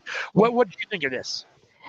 This is the in the meantime between time feud, or it's like we have nothing for you, the girls, we have nothing for you. So what's the simplest story? Hitting on each other. So let's do that. And it really does feel like, hey, do y'all want us to write something for you, or y'all can handle it? And I'm really hoping they didn't say, or either way. I'm hoping this isn't their fault. I'm hoping either they said we can't handle it and this is bad writing from NXT, or I don't want this to be all y'all, because it really does like, oh, this is what y'all came up with by yourself. So I hope that is not the situation. So like you said, will this lead to anything? Probably not. So let's just get this over with. Give me the match and we just move on to something else. Yeah. I mean, if it's going to end up in a match between Ashanti and Eddie Thorpe, then let's just do it and get on with it. I mean, otherwise it doesn't. And if it doesn't, then it really makes no sense. So Ren Sinclair is backstage talking with Javon Evans and opens her mouth and inserts her foot by offering him a Heritage Cup match next week against Charles. Evans, Javon is extremely happy, runs off yelling for Ava to set up the match. Charlie comes in and is not happy. He's not happy with Ren in general, who keeps doing this. But Dempsey, let's see, I'm sorry. Ren basically says, Javon thinks I'm cool. Which I guess So, clearly this is another segment pushing this, the no quarter catch crew and Ren Sinclair. I'm here for Javon Evans versus Charlie Dempsey if they're going to do that next week, Mm-hmm. which it sounds like they are. I think that should be fun. I don't know. Like I said, it feels like they're really trying to push No Quarter Catch Crew, which is a terrible name. Yeah. And Ren's doing okay, and I like Charlie Dempsey. I don't care at all about Miles Bourne. And even though I didn't like Damon Kemp, it feels like when they lost their third male member, they kind of they've been getting pushed more, but it feels like they're I don't know. It feels like the faction has a little less meat on the bone to it. So He had the the most whole thing's personality. weird to me. Like, unfortunately, he had the most personality. He got rid of the person with the most personality in the group. Yes. Honestly, I'm hoping that this is just a way for Charlie Dempsey to grow a pair. It's like, sir, how many times are you gonna let this female get you into trouble? Like, man up and take control of your career. I'm hoping that's the end goal of this story, right? But it should be a fun match. Yeah. Our main event, not technically it was our main event match of the night. Jasmine Nick versus Jada Parker. It wasn't the end of the show per se, as we will get to, but these two had an okay match until Fallon Henley came in and distracted Jada Parker. Again, here we've got another match that has all sorts of weird involvement and something going on besides just a clean match between Jasmine Nix and Jada Parker. I'm happy that Jada Parker is in a main event situation after having what I think is by far the best match I've seen her have with Roxanne at No Mercy. So I like that. I like the women getting the main event spot. I don't necessarily know why Jasmine Nix is here. I don't necessarily like it. I don't think that she necessarily belongs maybe in that main event spot. And Jada does get the win ultimately in a little under 5 minutes. I didn't feel like these two really clicked a whole lot. I thought there were a couple even awkward spots a couple times. So, but then Fatal Influence came down and attacked immediately. Jada tries to fight out. And then they pose over Jada. What do you think of this match and this after-match segment? I main event. More so, I think this is basically setting up Jada and Bad Influence. And to that note, like maybe just do that match instead of putting Jasmine Nix here. But I guess again, developmental. So you did a great job at No Mercy. Let's see how you do with someone who needs more help than you. Maybe that's what they're doing. Before we go to CW, we can do this stuff before it becomes more necessary, more visible to other people. So with that, again, if you're training, you're training. Jada versus Bad Influence might actually be a good feud. We'll see. Yeah, I mean, I'm not opposed to Fatal Influence, but yeah, I'm not opposed to. It's okay. Bad's good name is Fatal, so I'm not necessarily opposed to it. Fatal Influence doesn't necessarily do a whole lot for me, and I kind of want more for Jada Parker. I feel like Fatal Influence is really kind of, even though they need warm bodies in the women's division, and they don't really have enough to have a main event division and a mid-card division. They're definitely mid-card talent, and I think Jada's main event talent. So I don't want to see her kind of get sucked down, but again, it is what it is, and I'm here. I'll wait it out and see what the feud ends up bringing. We then ultimately. Oh, hold on, we got a comment real quick. Let's see if it's. Hello. All right, another person. WWE Raw. How's it going? Yep, we reviewed Raw earlier. So thanks for being here. We appreciate you joining us. Mm-hmm. Let's see. So then we had Roxanne Perez backstage, and they're talking about whether Julia is going to come out. Fatal Influence walks up, and JC Jane says they have all the aura. Kalani says she's not going to let them poison the locker room. JC Jane has so much to learn, and her days as champ are numbered. Kalani Jordan's days as champ are numbered. So I guess we're going to get JC Jane versus Kalani Jordan at some point for the North American Championship, which I'm fine with. Sure. Yeah, I mean, again, Fatal Influence doesn't do a whole lot for me, and never been the big JC. Toxic Attraction didn't do a whole lot for me. I wasn't the Right. biggest JC Jane. I like Gigi Dolan more than JC Jane Of in course. general, Yes. and Gigi's not doing anything, so I don't know what's going on with that.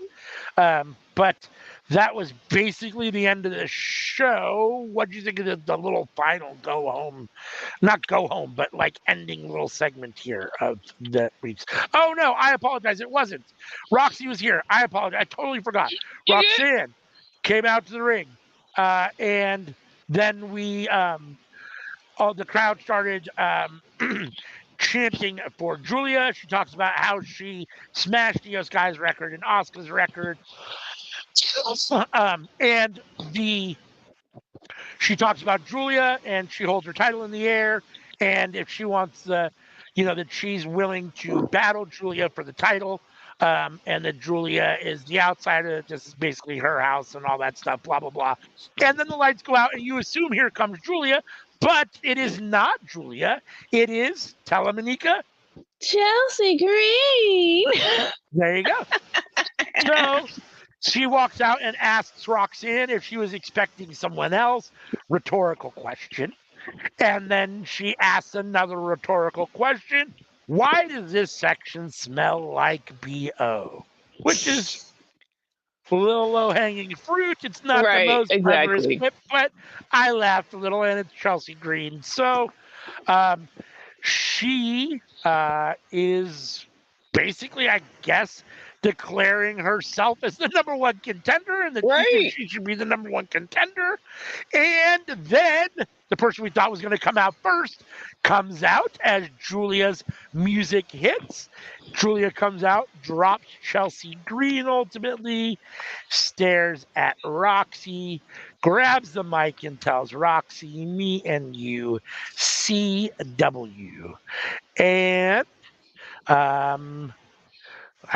that was basically Roxy raises the title, and it appears we're going to have Julia versus Roxy for the women's world title on the debut episode on CW, which I believe is the first week of October, whatever that first Tuesday is in October. So that was the actual end of the show. I apologize. I totally was spacing out. I wasn't saying properly, but this was the culmination of the episode. What do you think of this segment? What do you think of Chelsea Green coming out and then Julia? So love this segment. Love this segment. Love Chelsea Green. Like how like you said, even with low hanging fruit, she's gonna make you pop real quick. So the debut of them going to see W's in October. There are reports that Julia will wrestle beforehand. So if it's her versus Chelsea Green before her versus Roxanne, I don't mind that. I don't mind that at all. It's actually a pretty good way to set that up, right? Side note, Julia, we know you taller than Perez. You ain't got to square up your shoulders and keep looking down at her. It is so petty and it's so disrespectful, ma'am.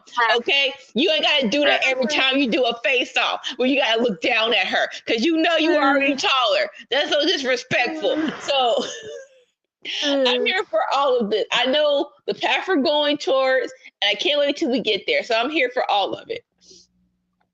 I agree.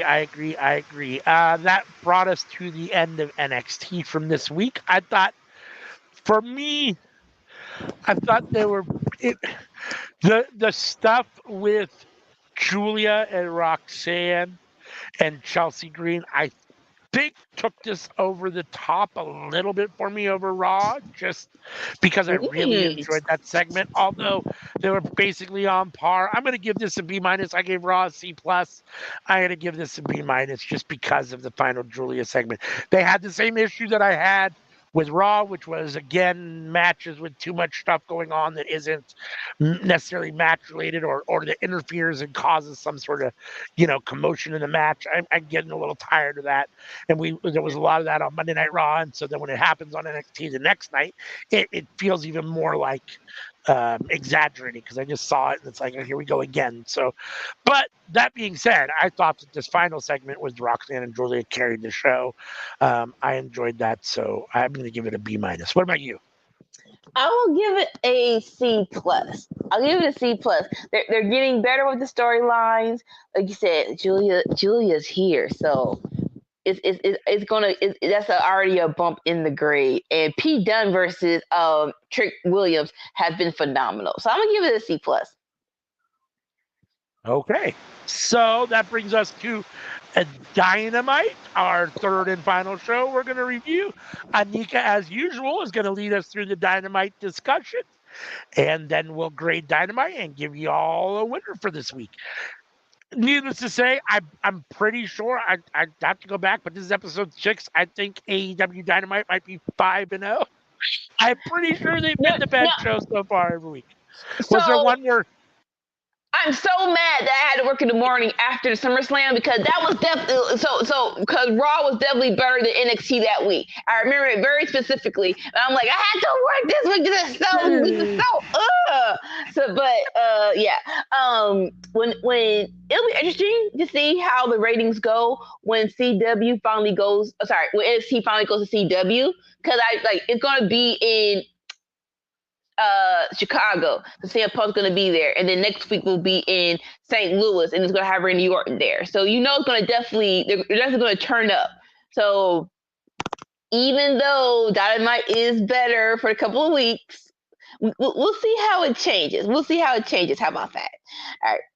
So starting off AEW Dynamite from this week, August 4th. Thank you, because I'm not going to. I don't remember numbers that well. We start off. This is the go home show for All In. So 2-week build. We gotta make these stories happen. Mr.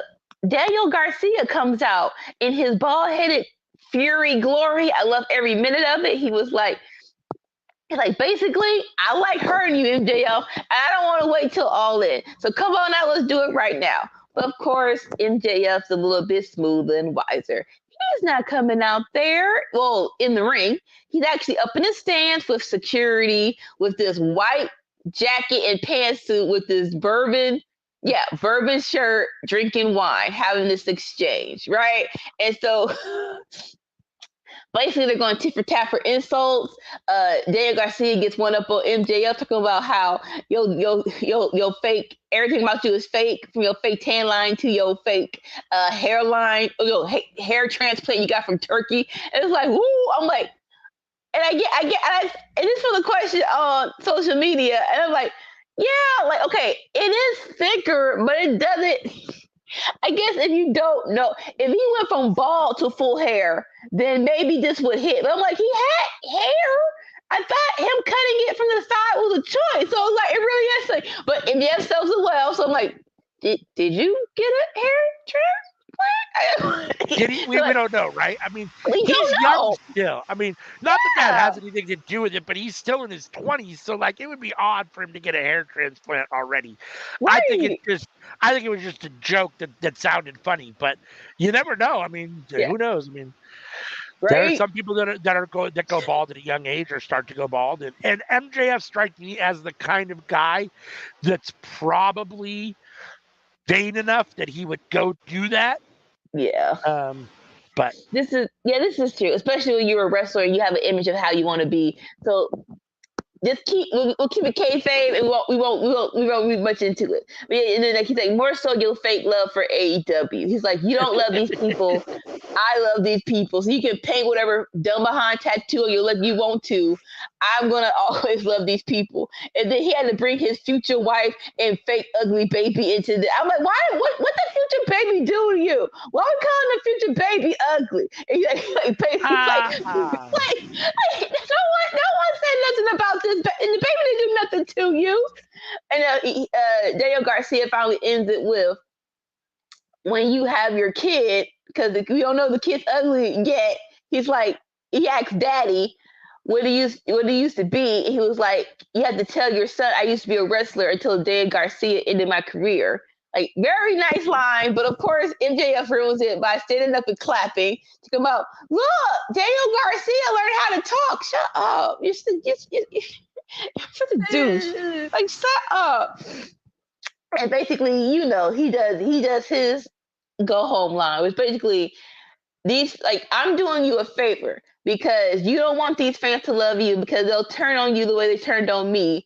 Even though, sir, you're gone. I don't know what you expect us to do when you're gone. You want us to cheer for you when you're gone? You're gone. Anyway, sorry.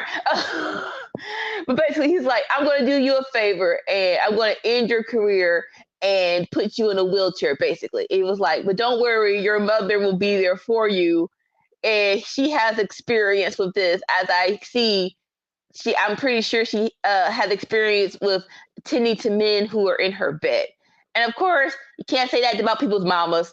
Dan Garcia tries to go up the stairs to get at him. He goes through a couple of security guards, but MJF cracks him over the head with this freaking bottle or what? I'm like, it was so small, like, dang, like, you didn't have to crack him over the head like that. That was so unnecessary. And basically, MJF kisses his bloody. Y'all in these bodily fluids, like these ain't cut from someone else's body. He kisses Daniel Garcia's bloody forehead, and that's the end of the segment. Again, we got 2 weeks. The match, we call it, the pay-per-view is in 3 days.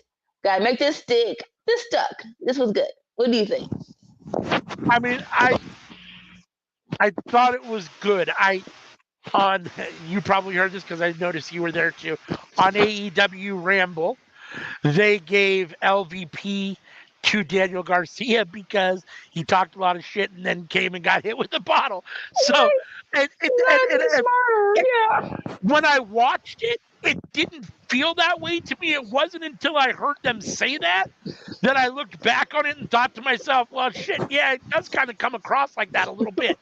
So, like, I don't think he's the LVP per se, but I don't think it necessarily makes Daniel Garcia look the best when he takes a bottle like that after. So it is what it is. I did think that this was good. MJF is always a fun promo. His promo battles are always fun. He's a smart guy, even though a lot of times he targets the low-hanging fruit. It still comes across as funny. I thought Daniel Garcia, for all intents and purposes, basically kind of held his own, which for him, I think is a big deal because I don't think of him as one of the better talkers in AEW. He's one of the better wrestlers between the ropes, but he could always use some work on his promo stuff. And he doesn't talk a whole lot anyhow. Even when he does talk, it's not like he gives a lot of promos. It's not like he's MJF who just talks all the time, or Moxley who's talking a lot. Like, he very rarely talks. So I thought that this was good for him. I thought he looked good. I thought he had some funny lines. I thought the stuff that he said about MJF came across well. I didn't think some of it I thought was pretty clever because some of it was stuff I wasn't expecting. It didn't feel like low-hanging fruit from Daniel Garcia. So, and again, it's not Daniel Garcia's fault that he got hit with the bottle. That's booking. And whoever wrote that like that, whether it's MJF and him deciding backstage or Tony Khan or whoever, I think that's bad booking or bad creative for that particular segment. But I did think that this did what it was supposed to do as a go-home show and make me more excited for this match. And I do think that the whole little segment where MJF was sitting next to a bloody Daniel Garcia and hugging him, and I would never kiss anybody's bloody head. That's so gross. But it's classic MJF and it works, and I think it does exactly what it was supposed to do. I'm more excited. I was already excited for this match, but I'm a little more excited now after that segment. So I thought that segment came off really good. Everything MJF does is good at this point, though. I will say Mhm. the whole "you turned your back on me," the crap. Dude, first of all, you were always a heel face. You were never That a part. face. Like you were Yes. always, even when you were the face, you were still their douchebag. You know what I'm saying? Yeah. Like Yeah. Yeah. so. Really, it was like they liked you, but they didn't. They liked to hate you at that moment. You know what I'm saying? So we didn't really turn our backs on you. We just went back to what we were always, how we were always treating you, which is how you deserve to be treated the whole time. Because your face run was disingenuous and not real anyhow. So anytime you've been a face, it's all just been part of your heel shtick to try to, play mind games. That's my feeling about it. So, he's a heel and will always be a heel, and that's his sweet spot. I don't know that we've seen him 100% give. I don't know that we've seen him give 100% effort at being a face, and it might work at some point. But for me, he's just a perfect. He's his sweet spot is as a heel, and that's just where he needs Yeah. to be. That's just, again, like I said, maybe at some point we'll see a true face turn, and maybe it'll be good. But at this point, as far as I'm concerned, he just should be a heel forever. I mean, the dude is just he's amazing as a heel. So Yeah. he might be No, the best heel in wrestling at the moment. Like he's easily the most hateable guy oh in yeah. any federation at the moment, in my opinion. I mean, which is exactly what he's supposed to do, right? So. Yeah. Who you got winning this? Cause like Dan Garcia definitely needs to push. The MJF just got back. Who you got? I assume MJF gets the win here, but it's gonna have to be rendering him unconscious, choking him out, or Okay. something because you can't. With as with as big a grudge match as this is, and as fired up as Daniel Garcia has been, Mhm. just taking a pin isn't enough. Like I don't think you have to put him down more than that if you're MJF, and Yeah. so to actually stop him in the match, I think it's going to be a really good match. I think MJF ultimately gets the win. Daniel Garcia probably needs it more because it will do more for Daniel Garcia to get a win over MJF than it is for MJF to get a win over Daniel Garcia. Mhm. But I assume MJF probably gets the win. It would really, Yeah. really, really surprise me for MJF to lose to Daniel Garcia straight up. If MJF loses to Daniel Garcia, the only way I see that happening is if something happens, someone interjects themselves in the match, or something happens to take that match away from MJF. Otherwise, I can't imagine anybody booking is going to book MJF to lose to Daniel Garcia, even with the grudge match that it is. I just don't see that. Yeah. And if I had to put my finger on it, if they could find a diamond ring back in England or wherever the pawn shop is, I would definitely use it for either Garcia to win or for MJF to win. That would be my little idea for them to have. Yeah, I don't know what MJF is going to do next. There's so many people out there that want MJF and that he has beef with that it could go in so many different directions. But Mm-hmm. here's a good example that the ring is out there. I mean, somebody could show up, i.e., a Wardlow, an Osprey, somebody with that ring, and take him out with it and be like, "Now I have your ring, and that's his next Right? feud." Yeah. That would seem to work for me in a way to protect him in a loss to Daniel Garcia, or even Daniel winning by DQ somehow or something. I'm not sure how that would play out, but so I don't know, because he does have a lot of coals in the fire and a lot. I mean, everybody hates him, so, and he has active feuds going with several people. So, and the ring could be a way to do that. So. Most definitely. All right, this is our first match of Dynamite, and it's Okada versus Kyle Fletcher.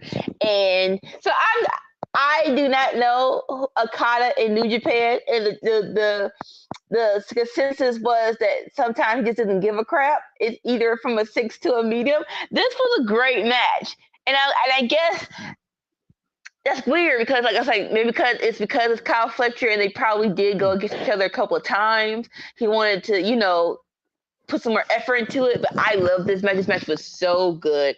But of course, Okada wins with a low blow and a rainmaker. But more interesting for me is Takeshita comes out to help out Kyle Fletcher, make sure he's all right, and we get a stare down with Takeshita versus Okada. Yeah, I want that. Yes, please give me that as soon as possible. But what do you think of this match?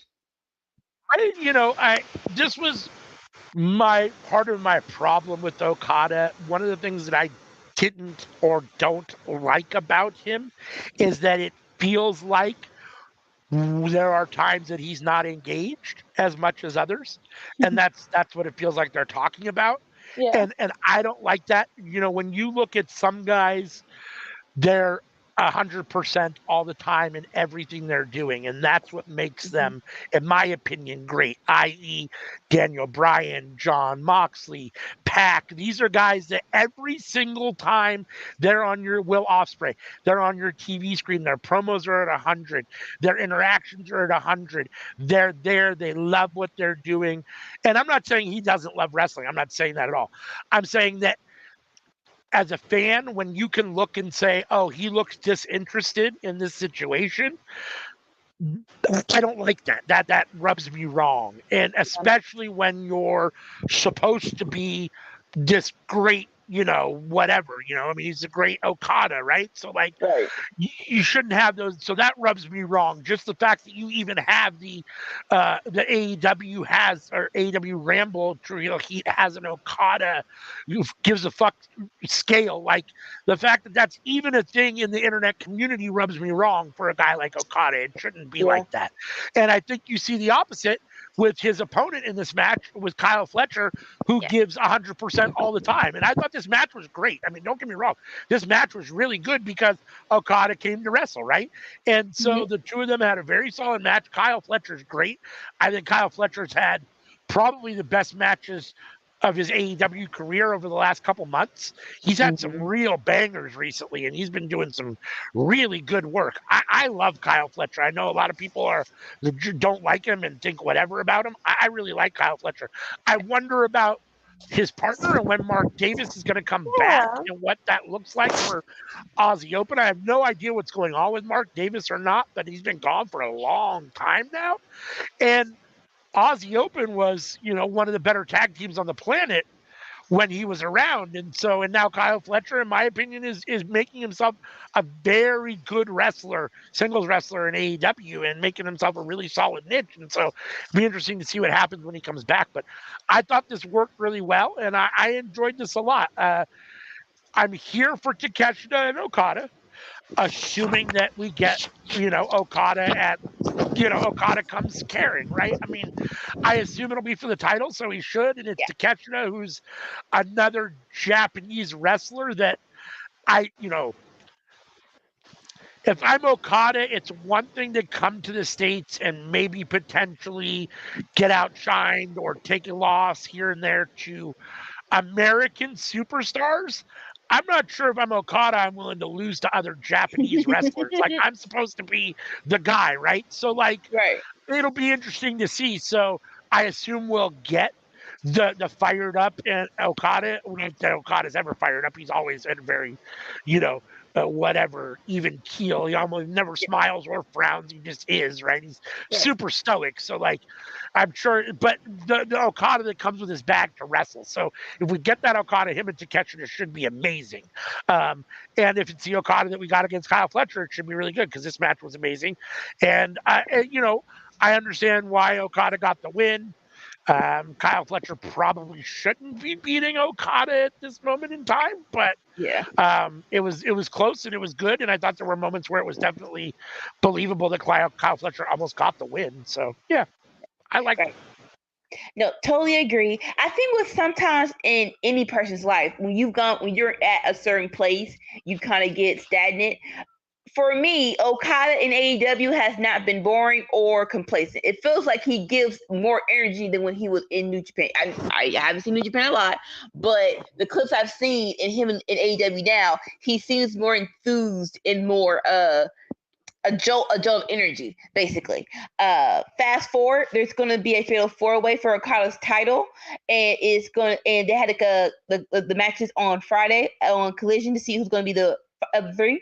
It'll be Mark Briscoe, OC, and of course Takeshita. So that match is going to be great and all in.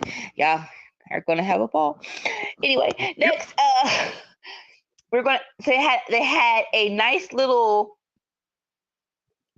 on the what you call it? Like, it was not backstage, on site segment. There you go. On site segment where Swerve, it was real emotional. Like, it was like, is this kayfabe or not? Or basically, after All Out, Swerve has signed a contract with AEW, and he has enough bonus money he used it to pay to buy his childhood home. He's like, thank you, Prince Nana, for helping me through this purchase and just being there for me. Very emotional. We all know what's happening. We all know what's going to happen to that freaking house. Next, okay. So real quick, because Dolores posted it.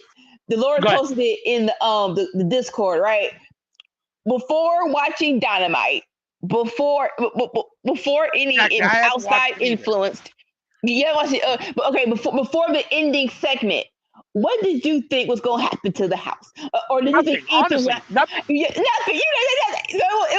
was totally fine. I really thought it was a real good segment. With I didn't quite understand why they were doing it. I thought it was kind of an odd segment to put on Dynamite. Right. Okay. At the very end, now it makes sense, but it felt like an odd segment. But I thought it was just a feel-good segment. I thought it was just Swerve buying back his family home, and that's all it was going to be. I didn't think there was going to be more, and obviously we'll get to that when we get to the end of the show, or to that part. But no, at that moment in time, I thought, oh, that's all we're going to see. It was just a feel-good moment, and because I read Dolores' thing before I watched it, so I saw that little clip. I saw the clip, and I was like, oh, cool. And then I watched it. I saw the segment. I was like, oh, sweet. And then obviously by the end of the show, it makes more sense. But as to why they did it at all, and I'm assuming that I'm still not clear. And like I said, we'll get to it when we get to it. But I'm still not clear if the whole thing is kayfabe or if it's half and half. Did you really buy his whole family home, and then they just did something different in the final segment? Like a different house, maybe? Yeah. Right, it's not going to be that house. It's a prop house or something for kayfabe segment. But I don't know. I mean, it's interesting. It's very interesting. But I didn't think anything was going to happen to the house at first. I thought it was really just a feel-good moment. I mean, I thought it was just going to be, congratulations, Swerve, for doing something. I thought it was an odd segment to put on TV, but I didn't think that anything was going to happen to the house at that point. Right. So next up, our next match is a women's match. It's Jamie Hayter versus Robin Renegade. Now, Jamie Hayter came back on the pre-show. She's Jamie Hayter while she's on the pre-show, but whatever. She's having matches, and basically it feels like they're hyping her up to have a match against Saraya. In kayfabe, it makes sense because those are the people who got her hurt, right? But they're not the same outcast as they were when she was here. So I really feel like just do the match on Dynamite and get it over with, because Hayter's bigger than this. But honestly, this match was great. Robin Renegade got some nice little offense, some nice strong strikes, and nice knees to the freaking chest. But Jamie Hayter, even though she's wearing this colorful leotard, she's still the strong, bad behind English chick, and she was freaking clotheslining her and just hitting her super hard, this is why we love Jamie Hayter. This is why haters are gonna hate. And so and then she has her not a new finisher, but a different finisher. So when people have identical finishers, basically her and Okada, someone has to give something up, and she's not Okada. So instead of ripcording people and just clothesline, she's like, all right, I'm just gonna clothesline you hard as hell. It was still very effective. Like I said, great match for haters. Like, hey, I'm still me. I'm still a bad behind chick, and so again, to reheat her up. I love this. I just like her versus Sriracha. I'm not interested in. That's just me. But what do you think? I agree with everything you said. I just cap it off by saying that, yeah, I mean, I don't care about Saraya either. I think it's unfortunate for Jamie that when she came back, the natural storyline is that, but that isn't really there for her to do because it's changed while she was gone, right? Yeah. So it's not the same outcast, and they don't have the fire that they had, and they're not bringing Jamie back the same way that she left. Like, she's got a whole Right. different look to her. She's clearly face hater now, which is fine. Right. It is what it is. I mean, at this moment in time, I'm not the biggest fan of the red hair and the pastel outfit. I said that last week. The red hair I is fine. The prefer, leotard is just a yeah, lot. I prefer her old kind of black outfit and her, her blonde hair, Mhm. black and blonde hair. But it is what it is. They do this when you become a face, I guess. So, Yes, yeah. um, was a good match against Robin Renegade. I like the Renegade twins. Mm. Her and Charlotte have both, I think, progressed well, and I thought that she looked good in this match. I don't like you said. I want more for Jamie Hayter. She deserves more. She should be, but she's just back, and she's got to get her feet under her again, and those kind of things. And they're trying to reestablish her now as a baby face. So, and they want to put a bow on the stuff with Saraya first, which I don't necessarily agree that they have to, but I understand it. Um, but yeah, I mean, very soon here she should be competing with either Mercedes Monet or, um, oh my God, why am I drawing a blank Mariah on May. Yeah, Mariah May, the women's champion? I mean, she should be competing for one of those titles sooner than later. So. definitely agree. All right, so I'm not sure what the order is, but I'm just gonna go. It was a lot of backstage segments, right? First things first, we have a Hook and Roderick Strong segment. They faced each other in multi-man matches last week, and we all saw that when Hook was choking out Roderick Strong, his foot did touch the bottom rope and was underneath the bottom rope. And of course, in perfect Roderick Strong fashion, he goes to not Adam Pierce, aka Christopher Daniels, and says, look, my foot was touching the rope. And so Christopher Daniels like, yes, but the ref's final the ref's decision is final. But Hook is like, I don't care. We can do this whenever you want to. We can do it right here, right now. And he's like, oh, we'll do it on my time, Hook, on my time. So we're gonna get Hook versus Roderick Strong. I wish they would have done this in the earlier days of developing Hook, because I feel like if Hook was facing these people, if these kind of wrestlers, his development would have been way better when he hit right now. Like he's been in AEW for we'll say 3 years, and he wasn't facing these people when he first came up. So better late than never. But I do wish they would have had this earlier on. Any thoughts? Any views? Yeah, I mean, I talked a lot in, a while ago about Hook being, it felt like he had kind of plateaued in his development and wasn't really progressing.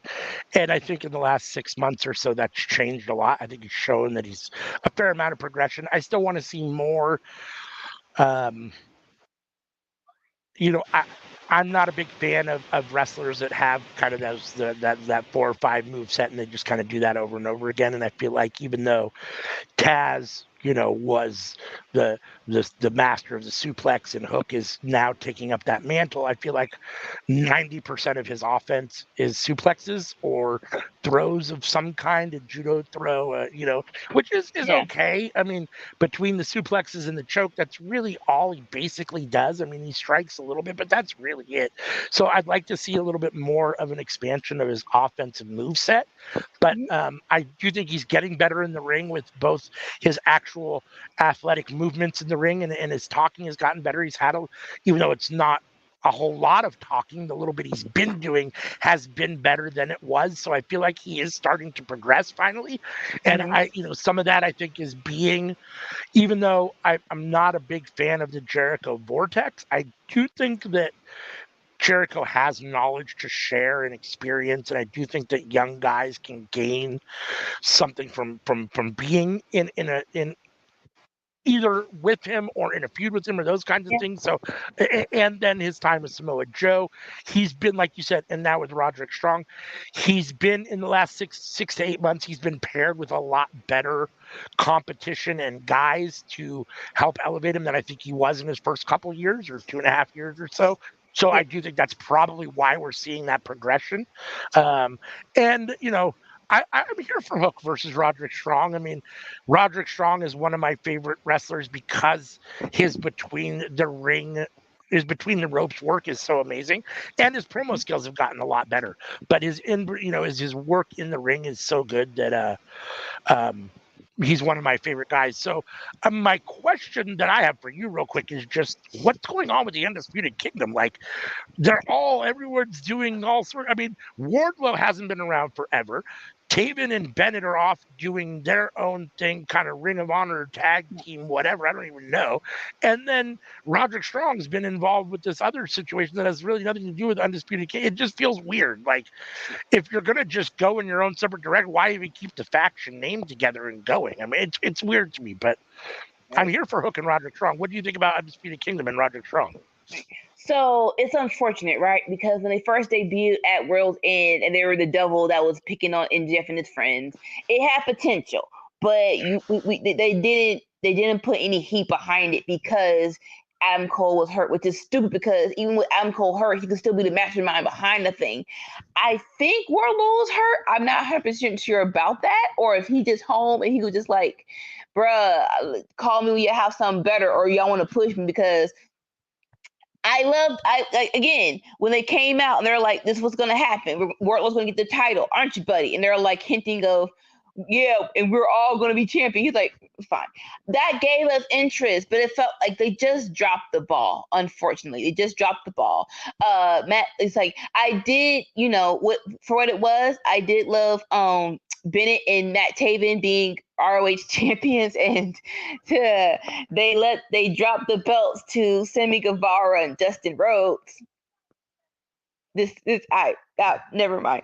And I don't want them to split with Roderick because I do think that them as a trio is better than them being separate. So keep them together, keep them in the mid card until I guess another good leader and they get another chance to be on the top again. But yeah, it's just unfortunate how they let it basically just fall apart.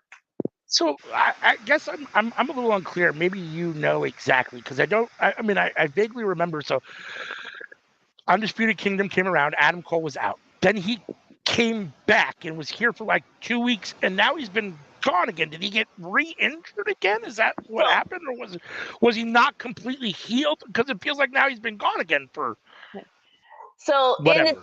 So when Adam Cole came back, he didn't wrestle. He just came back. Right. Yeah, he came back when I think Roderick won the belt. So it's like, yeah, I am your leader. I should be here for the celebration. And then when MJF came back, they're like, all right, even though I can't face you, let's put a bow on it. So he did the whole in-ring segment, and Adam Cole just kicked him in the balls and like, all right, right. Like, so this is over. So I think he just came back to tie up loose ends, basically, and that's unfortunate. But yeah, I don't think I think his ankle is not fully healed ever. Okay. So he's still in recovery. Yeah. Okay. Well, I guess that makes a little more sense. It's unfortunate because I hope he comes back sooner than later. I mean, it's already been. It feels like a long time. So it does. I was thinking when he had come back before that he was back and that it was just a matter of time until he was wrestling again. But you're right. I mean, he didn't wrestle and then went away again. So maybe they just it's kind of weird, but it is what it is. It is what it is. All right. And so next backstage segments again. If they're not in order, my bad, but hey, they're all backstage segments. We have Jon Moxley and Maria Shafir coming into the building.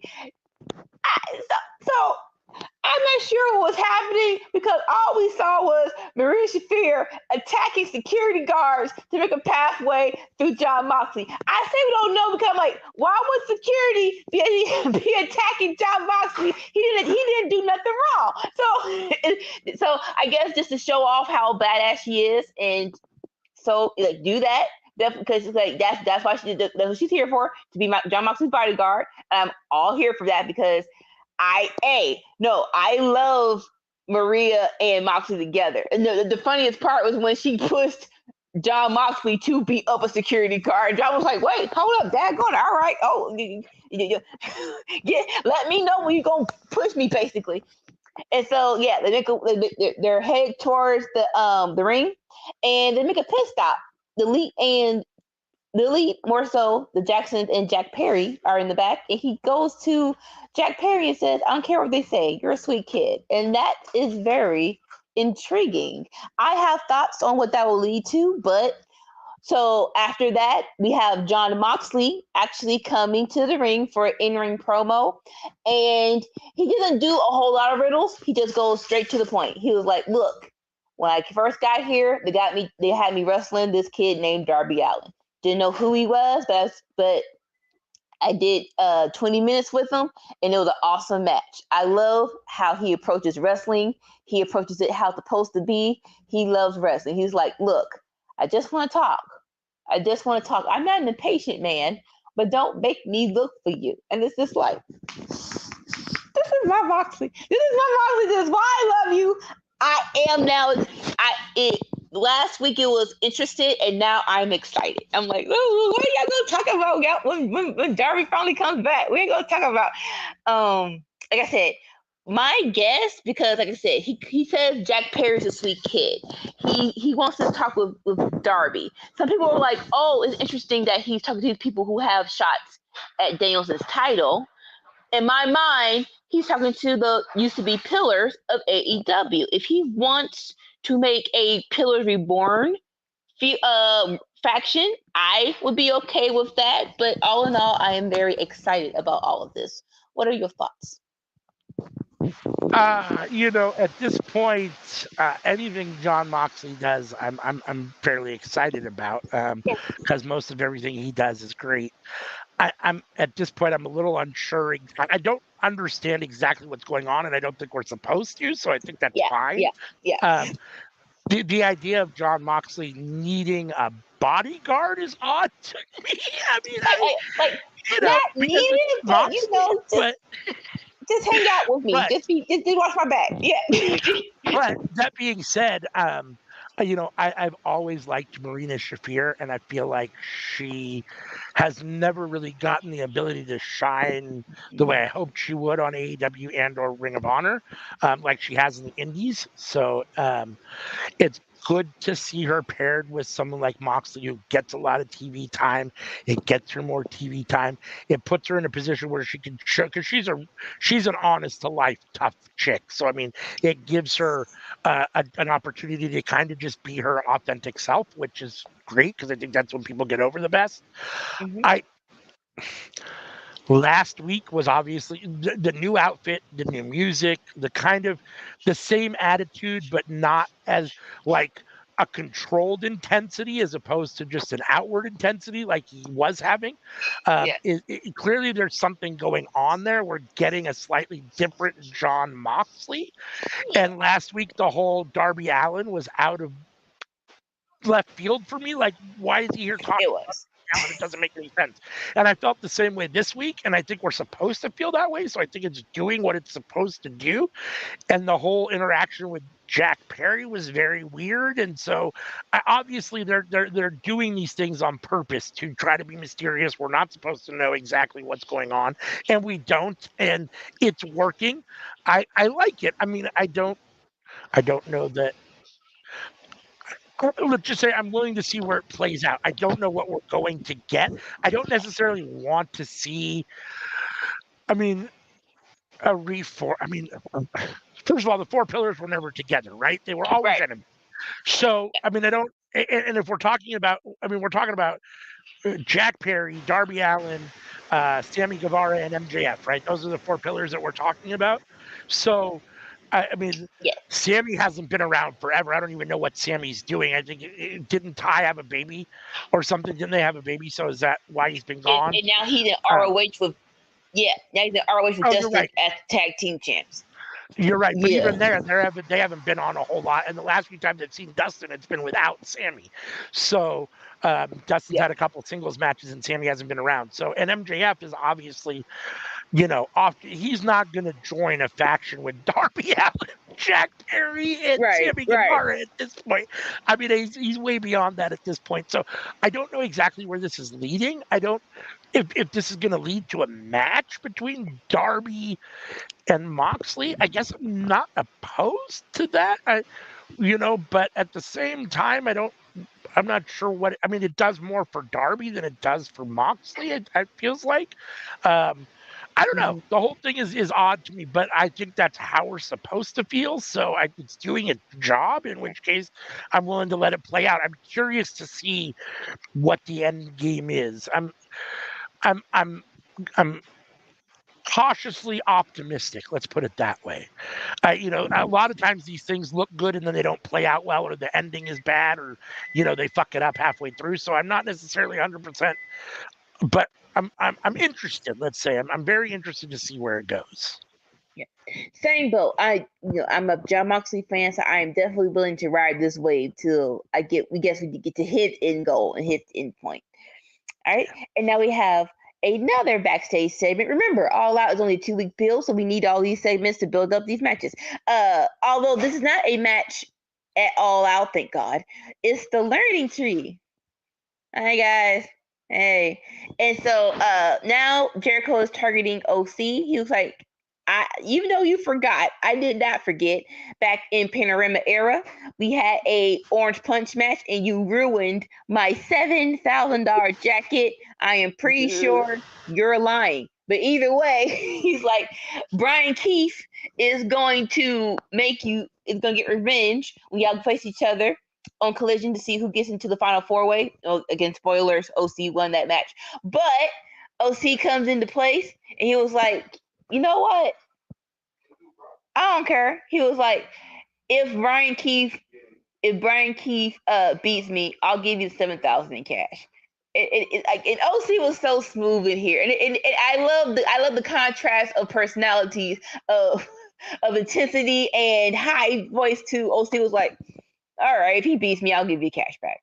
Like, so we're gonna do a little bit of a crossover. Like I said, OC did beat Brian Keith on Collision, but Jericho's pump behind stole OC's book bag. Why would you do that? He stole his backpack. So we're getting a Jericho and OC rivalry again.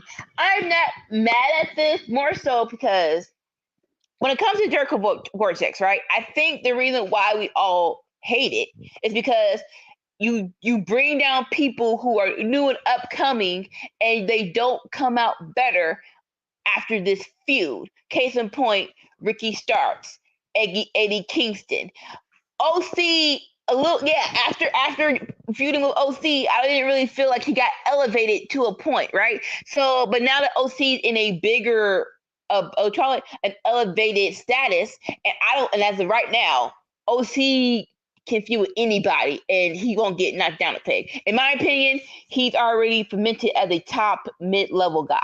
So if y'all want to play this out real quick, I am not opposed to it. Like I said, I don't think it'll hurt OC, but I don't. Again, with all Jericho feuds, let's not make this a long-term thing. Let's hit it and quit it and go on to the next one.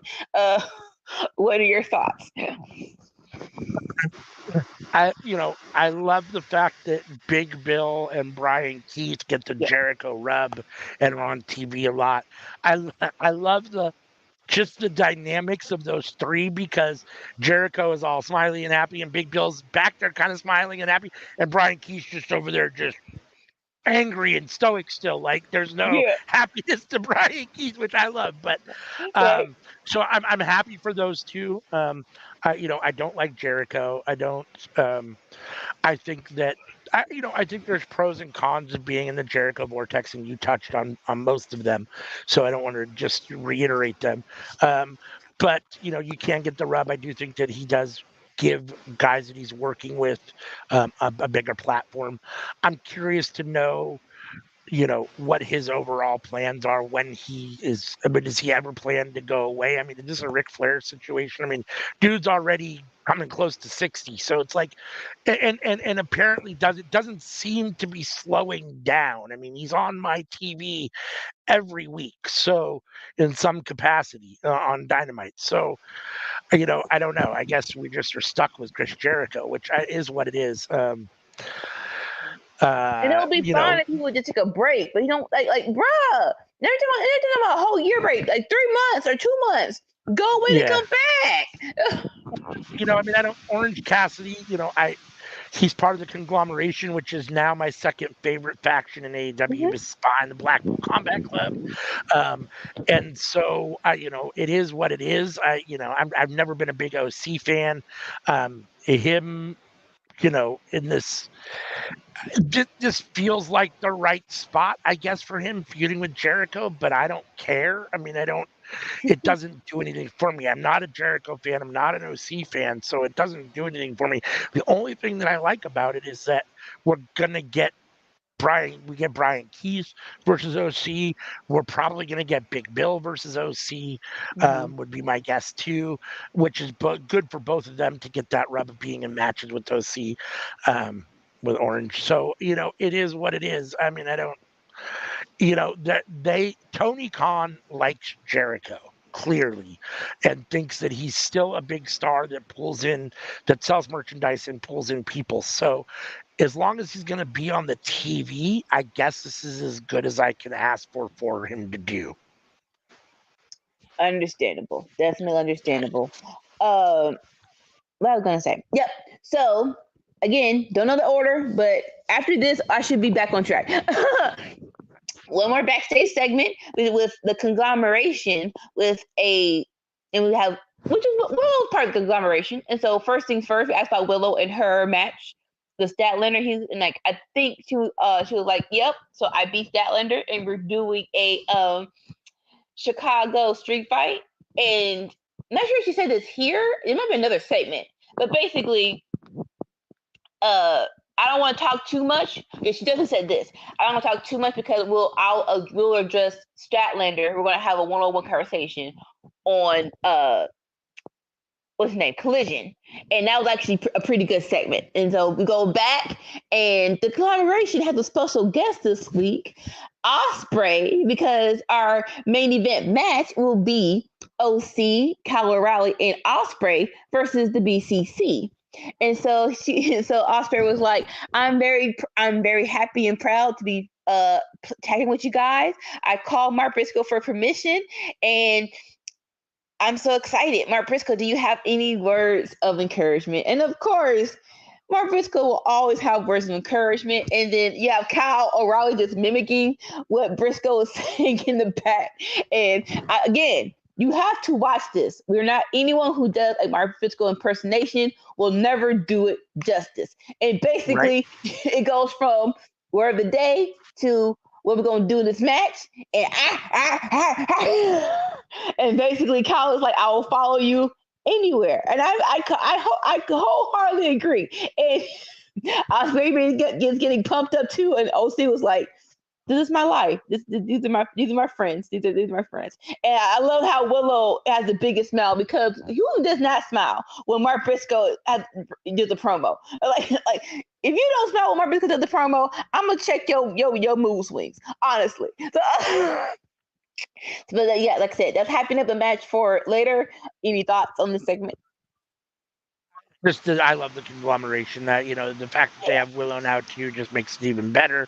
Again, I mean, it is what it is with OC for me, but every other guy, I absolutely love. And Mark, if you'd have told me 6 months ago that, in the last month or month and a half, Mark Briscoe would be my favorite promo on AEW, I probably wouldn't have believed you. Not that I didn't think it was a good promo. It's just, but he's been so good the last month and a half, especially with the promos. And I mean, Kyle O'Reilly says it perfect. I mean, he's the kind of guy that hypes you. You just want to run through a brick wall with him. Like, it just, he gets you to that, it's that feeling. So I'm here for all of this. I'm 100% here for the conglomeration.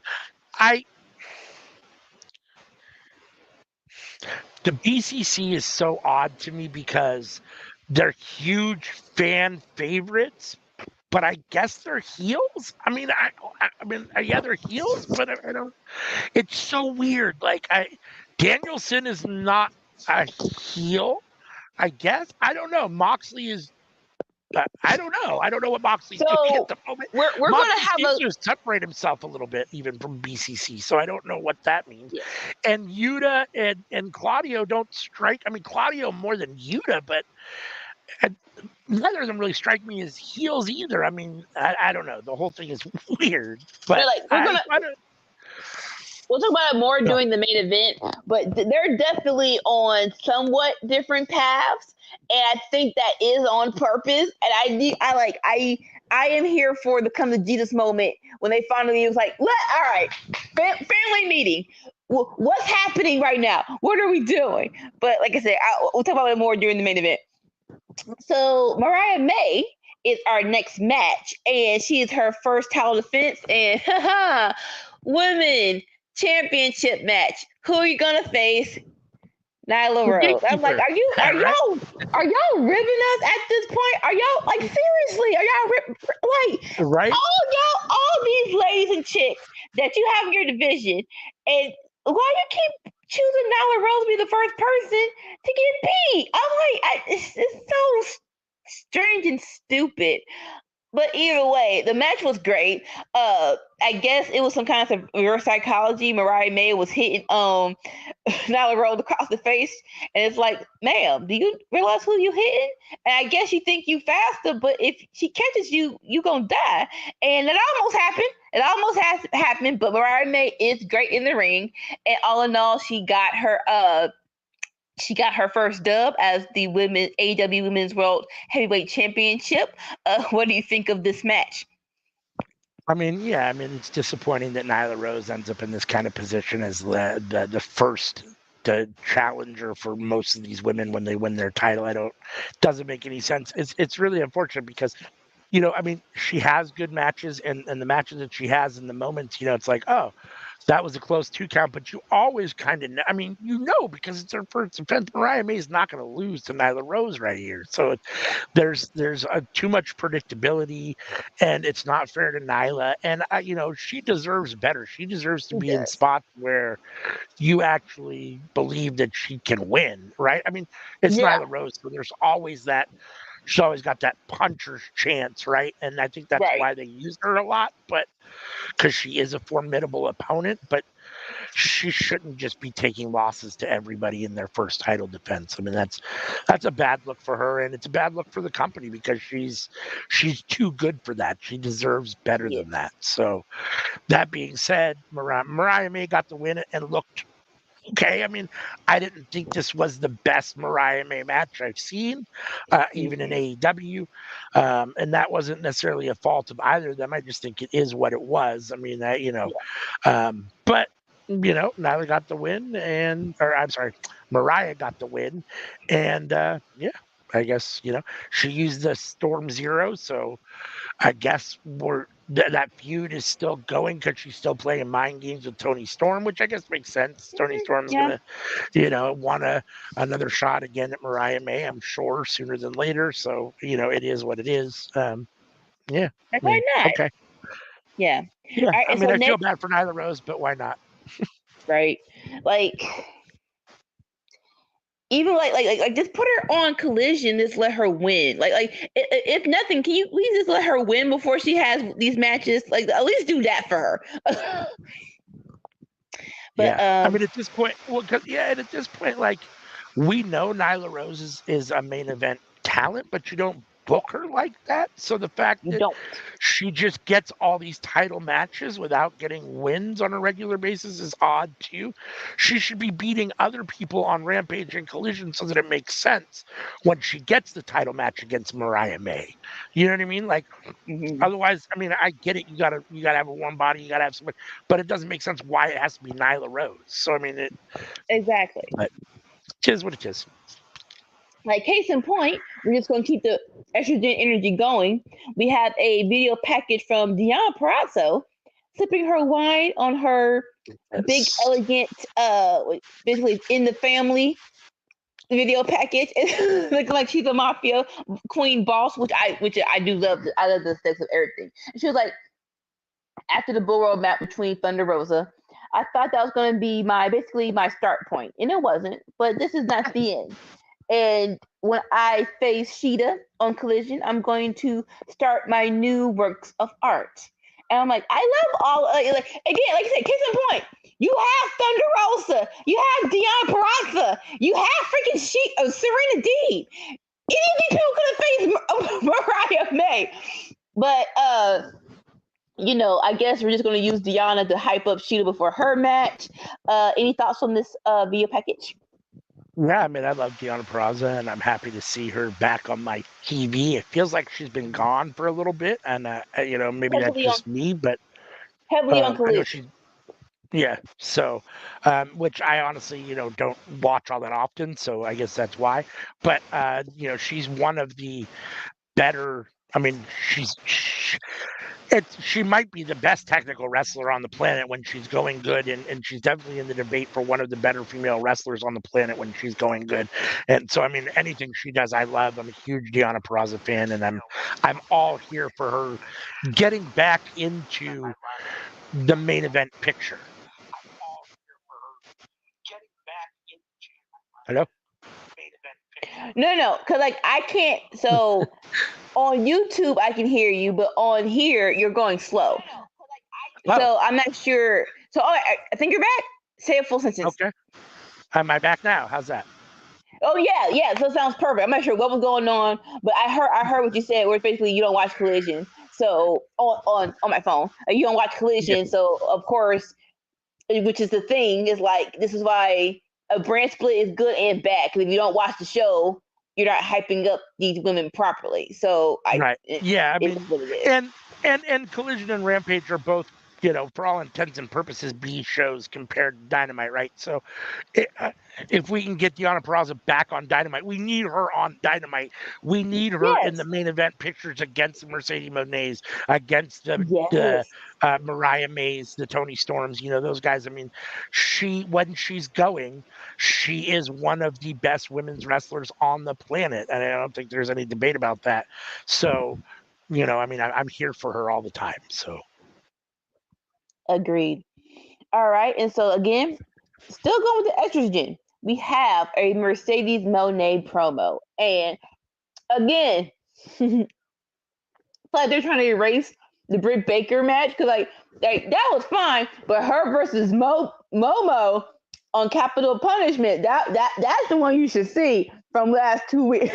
Like it really, like, I appreciate people on social media like, it wasn't that bad, guys. You can kind of say, hey, she defeated Britt Baker, but all in all, she's in the ring. She is filling her Japanese strong style title. She's full kimono. Her hair is in the cute little puffs. She's like, they're like, I'm feeling myself right now. So it's like, but let's talk about Sheeta, basically. You're like, how can you call yourself the ace when you're not the face? And so when you face me, I'm going to show you why it pays to be Monet. Basically, I'm paraphrasing. That's basically what it is. He's like, basically, I'm going to beat Sheeta. And then on the Titantron, Sheeta with this bag behind looking super anime villain jacket, tie and trench, tacky jogging jacket. And she was like, look at here. When we face each other, either on Collision or on Dynamite, I almost beat you. It wasn't for Camille. So I am the ace of AEW, and she rips off her shirt to reveal her merchandise. It's a nice shirt. It's nice merchandise wise in AEW. That's a very nice shirt for Sheeta. And then here comes not Adam Pearce, aka Christopher Daniels, to make it official that Camille will not be ringside when it is Mercedes Moné versus Sheeta. Again, 2-week build. This is the best you could do. This match is going to be great. So, any thoughts on this segment? I mean, again, we talk a lot about having recycled main event superstars, and Sheeta's been here, done that. She doesn't necessarily feel recycled. There are women that I feel like haven't gotten a shot that should, and not necessarily in place of Sheeta, but just that should get their shot as well. I don't begrudge her for getting any shot that she gets. And to be fair, she hasn't held a TBS title before, so it would be new for her to hold that at least. So there's we haven't been there, done that per se with her. And Mercedes needs stiff competition. I mean, if Tony's goal is to have all the titles be considered equal, and not necessarily a mid card title and a main event title, then you want Mercedes to have top competition, and Sheeta is extremely high competition. I mean, this match should be amazing. It will be better without Camille involved. Hopefully, Camille will stay uninvolved the whole time. Mercedes is so good that she doesn't need Camille. At the same time, it works perfectly with her character that she has someone like Camille. I think it's great for Camille to get that Mercedes rub. I've been a big Camille fan. I was hoping that I hadn't watched NWA in a while, so I hadn't seen Camille in probably 6 months or so before she made her AEW debut.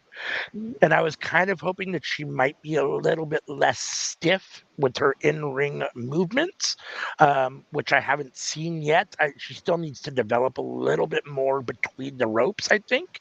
And she needs to get a little bit better talking. But she gets the rub from Mercedes, which is good. She's going to learn from Mercedes, who's a great in between the rings. And, good on the mic. I wouldn't say great on the mic, but good on the mic, and can definitely teach Camille some stuff.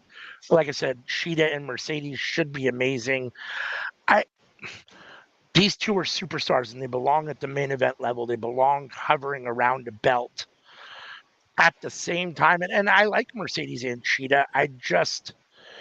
There's other women I like better that I kind of wish I was watching more, that don't get as much TV time, but it just is what it is. I mean, what are you going to do, right? I mean, we like the ones that we like, and the ones that we like aren't always the ones that are pushed or get over, or so it just is what it is. I often find that my favorites are not the ones that are getting the biggest push or winning the most matches, those kind of things. And I find that disappointing a lot. But, I guess that's a me problem. Maybe I need to look at about the ones that I pick as my favorite wrestlers. But you know what I mean? So, I mean, it is what it is. I mean, these women are both main event stars, so they deserve to be around a title. So, I mean, it works well. And this match should be great. So I'm going to check it up because, like I said, it keeps saying it's a 2-week build. It's a 2-week build. So if anyone can do a 2-week feud with Mercedes, I think the best option is Sheeta.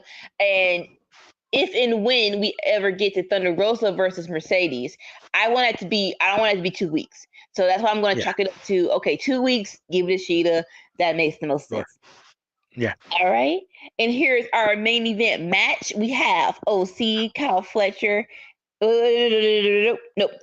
OC, Cal O'Reilly, and Will Ospreay versus the BCC. And this makes sense because on All Out, we'll have Ospreay versus the Bastard Pack. And they're trios champions with the BCC. So that's why this makes sense. You have these 6 in the match, so this isn't gonna suck. And newsflash, it didn't. More so, Ospreay and Bastard Pack kind of at the end of the match feud up the ramp. Pack tried to do the put around again to OC. I'm sorry, Ospreay, but he deflected, and they both went over. And actually, I think he speared Pack over the ramp, or basically they went over the ramp, over the offside of the stage. And crazy enough, BCC beats OC and O'Reilly. So, like, I get it, but I don't. Okay. So use words. So this was crazy that the BCC won, but you are trios champion, so I'll give you that. Following this, a little side notes. Danielson was on commentary for this. They did ask Danielson what was going on with Moxley, and he said he ignored it. And he talked about how Pac is part of our trios as he is the champion with Claudio and Yuta. I think this is on purpose, and like I said, I would love to when they finally do the meeting of okay, what exactly is going on with you, and Pat? Why the freak is he here? So I can't wait for when that's actually a pro. That needs to be a segment in ring live in front of the crowd, right? But like I said, after the match, the Elite comes out and beats up the BCC because we were going to have Jack Perry versus Danielson. And before this match, the Elite was like, we'll do anything to get the World Heavyweight Championship in this group. And I guess this is somewhat what they're talking about. I hope it's a little bit more, right? You're gonna make threats. So maybe threats all a little pay stuff like this. But Danielson comes down the ring, helps out his boys, almost stumps in Jack Perry's head, but Nicholas and Matthew gets him out. And it's like Claudia was like, you know what? Y'all made the wrong freaking decision. Me and Yuta don't have matches on All Out. So how about you two versus us for the tag championships? And then Daniel was like, basically to Jack Perry, I'm gonna kick your freaking head in. And I think we all know this. Like, I don't think it's if there's a percentage, it's a small percentage of people who think Jack Perry is gonna beat Danielson, right? Back to Claudia and Yuta versus the Jacksons. This is a prime example of we need to re-beef up the tag team division because really, like, aren't y'all trios champions? And like this wouldn't affect me so much if you didn't put the trios belt and the tag belts from ROH on this old bruh named freaking Dustin Rhodes. So I'm like, so this is what we're doing. So we just merge in divisions now. And hey, there is a something to be said that maybe you shouldn't have trio divisions if you don't have enough groups, but it is what it is, I guess. And so that's how the match ends. Any thoughts? Yeah, the whole thing was kind of interesting. It was definitely another one of these situations where the match kind of ends weird and there's interference and all sorts of stuff going on, chaos. So there is that. Osprey and Kyle O'Reilly. As a team together are amazing. I'm here for that all the time. I don't, and I think like you said, I don't think we're necessarily supposed to know um, that what's going on with the Blackpool Combat Club, as further illustrated by Brian Danielson, just basically ignoring the question about John Moxley and kind of referring to Pac, I guess, as because they're trios champions, as being kind of an honorary member of the Blackpool Combat Club. Even though it's my favorite faction, it's always been kind of a little odd. They've never been what I would call an overly united faction beyond maybe Claudio and Wheeler. Um, Claudio and Wheeler seem to be the two that wrestle together the most and kind of bridge the gap. It's either Claudio and Moxley, or Wheeler and Moxley, or the three of them, or Danielson and Claudio, or Danielson and Wheeler, or so. Very rarely does it seem to be Danielson and Moxley together. So. That's it. I'm here for Pac and Osprey.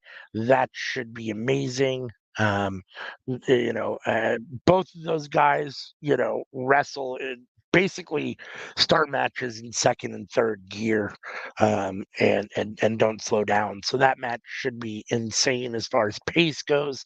It should be, a fairly decent spot fest as well. There should be a lot of big moves in that match and a lot of close pinfalls, I would imagine. I'm very excited for that match. That's one of the matches I'm most excited for at All In. Or All Out. I'm sorry. I do think that it is odd when you have so many good tag teams in theory that you have Claudio and Wheeler, who are already your trios champs, with Pac competing against the Bucks for the tag team championships, but the Blackpool Combat Club is your biggest not your biggest size wise, but one of your biggest main event faction. It's your highest faction that you push. So and so I get it. You want them to have a lot of gold so that they continue to remain a powerful faction. Yeah, I mean, I thought this segment overall worked really well when it came down to it. If you're going to continue to have the Blackpool Combat Club, um, I wouldn't mind seeing Pac as a permanent member. I don't know that Pac really plays well with other people like that, so maybe that's not necessarily the best thing. But yeah, I mean, as I was saying, I don't know if you heard, but as I was saying, it's just you mentioned Claudio and Wheeler already being trios champions, and then going for when you have so many good tag teams, and this is not anything against Wheeler and Claudio. I like them, but they're already doing something. So the fact that you have plenty of other wrestlers and tag teams that you should be able to put in that role against the Bucks, you don't need to do that again. So or you don't need to do that. They don't need to be doing that as well with Claudio and Wheeler. But again, Blackpool Combat Club is is your main event faction. So I understand it. They're the more gold they have, the more powerful they appear. And the more whatever. So I get it. Yeah, I mean, I'm here for all of it. I'm here for Osprey and Pac. I'm here for Claudio and Wheeler versus the Bucks. All that should be good. So, and this match was fun. Anytime you get Kyle O'Reilly and Will Osprey on the same team, I'm here for it. I want to see them. Even though I love seeing them on the same team, I really want to see them wrestle each other. I think that would be a lot of fun. So, I thought this was a solid main event segment, and I thought that it did a good job of building up the couple matches that we're going to have the new match that was announced, the tag team title match, and building up Pac and OC for All Out later today. So I liked it. I thought this was a very solid Dynamite. It was, but we're not done yet. Our last segment, and this was probably the best segment of tonight, our contract signing between Hangman and Sir Strickland. So Swerve comes out, he comes to the ring, he sits down, and they play Hangman's theme song, but he doesn't come out. They play it twice. They're like, what's going on? And here comes Hangman on the Titantron. And he was like, why? Why would I go out there and sign something that we already know is going to happen? And so, and he's like, Swerve, you made a very vital mistake. You told me what's important to you, your house. And here is Hangman at Swerve's childhood home, inside, walking around, doing this promo like a crazed lunatic, which is what I love from Hangman. And basically, he was like, I can just see your childhood in here. Your mom making you food while you're walking on this dirty behind floor. I'm like, what, really? We just go smack? Why we smack talking his family? Your father telling you to shut the hell up so he can watch, he can listen to the TV. See, you are an example of you having a bad father. I think the world would be so much better if you weren't poor. It's just like, sir, I think we all need to revisit when Swerve was talking to Heyman's baby. Yes, you shouldn't be talking to a baby, but I don't think he would say anything bad about Swerve or his mama or his daddy while he was talking to the baby. He was just being crazy to get to the end goal. During all this, Swerve is playing this crazy. He's like, please, dear God, what is this little tick gonna do? And so he was like, I told you from the start that I was going to make you suffer, that I was going to burn your whole world to the ground. And he was like, so since I can't be the one to defeat you for the title, this will have to do. And while he's saying this again, he's just pouring gasoline all around Swerve's house. And then see you at All Out, he lights a match. He this fool sets Swerve's childhood home on fire. And he didn't just do that. He has a lounge chair in front of the house. Who the freak helped you get this lounge chair out the house, or you put it on the truck? I don't know, the logistics of it. But either way, he sits in his chair. He gets his whiskey and he just sips while the whole house is up in flames. And Swerve is just going butt crack crazy as you should, because again, at this point, Swerve did do some horrible things, but did he hurt anybody? No, that wasn't Hangman. Did he burn anyone's house down? No. So I don't. Anyone who's talking about Hangman did nothing wrong, you can't say that no more. You can't say that. He burned a freaking house down, and that was the end of the segment. With my wrestling fans that are in the audience, sometimes I hate it, sometimes I realize why y'all with me, why y'all some real ones. They chant, "This is arson." This is arson. And basically, I will see you at All Out. This feud didn't need any more heat. No pun intended. But this was a very natural. This was so good. This was so good. The only thing that maybe, like, this is what happens when you have bright ideas, right? It's like, if you would have had it earlier, I would say, like, do it earlier, do it last. This is why 2-week builds are very, very hard to do. I would have definitely introduced Heyman's childhood home maybe last week on Collision or Dynamite, so you can kind of like simmer down, like let it set in how much this house means to him. But again, like I said, we have an idea and it's a 2-week build. Yeah, we gotta do it now. But this was so good of a segment. Like you said, with me, when I saw the segment of him buying his childhood home, I was just thinking Heyman was gonna stalk his house. I did not think he was going to burn his house. I thought he was just going to be a stalker, like Heyman stalked his family. But no, he went full on back crack crazy and burned that house down. I loved every minute of this. What are your thoughts? So yeah, I mean, when I first saw the first segment, Hangman didn't even click in my head, as I said earlier. Like, I wasn't even thinking at all about Hangman. I thought it was a feel-good moment. That's probably my own naivety, not paying attention. I've been watching wrestling long enough. I should know that was probably going to lead to something, especially, the stuff that Hangman and Swerve have been doing to each other. So, but I didn't feel that at first. So this was definitely like, whoa, oh shit, he's in his house. And then I was trying the whole time that they were showing him in the house and outside the house. I was watching and thinking to myself, fuck, I need to go back and look at that other segment again. Is that even the same house? Like, it kind of looks different. Like, I'm not 100% sure that's the same house. Like, I was looking at the house critically, like, is that the same one? Because that's what I was trying to figure out, if it was full kayfabe or if he really did buy his whole family house. And then they found another house to burn down, a set house or whatever for this gimmick. But no, it came off perfect. I mean, this is perfect for their feud. That being said, this match better be the match that I've wanted between these two the whole time, and hopefully it's the last one.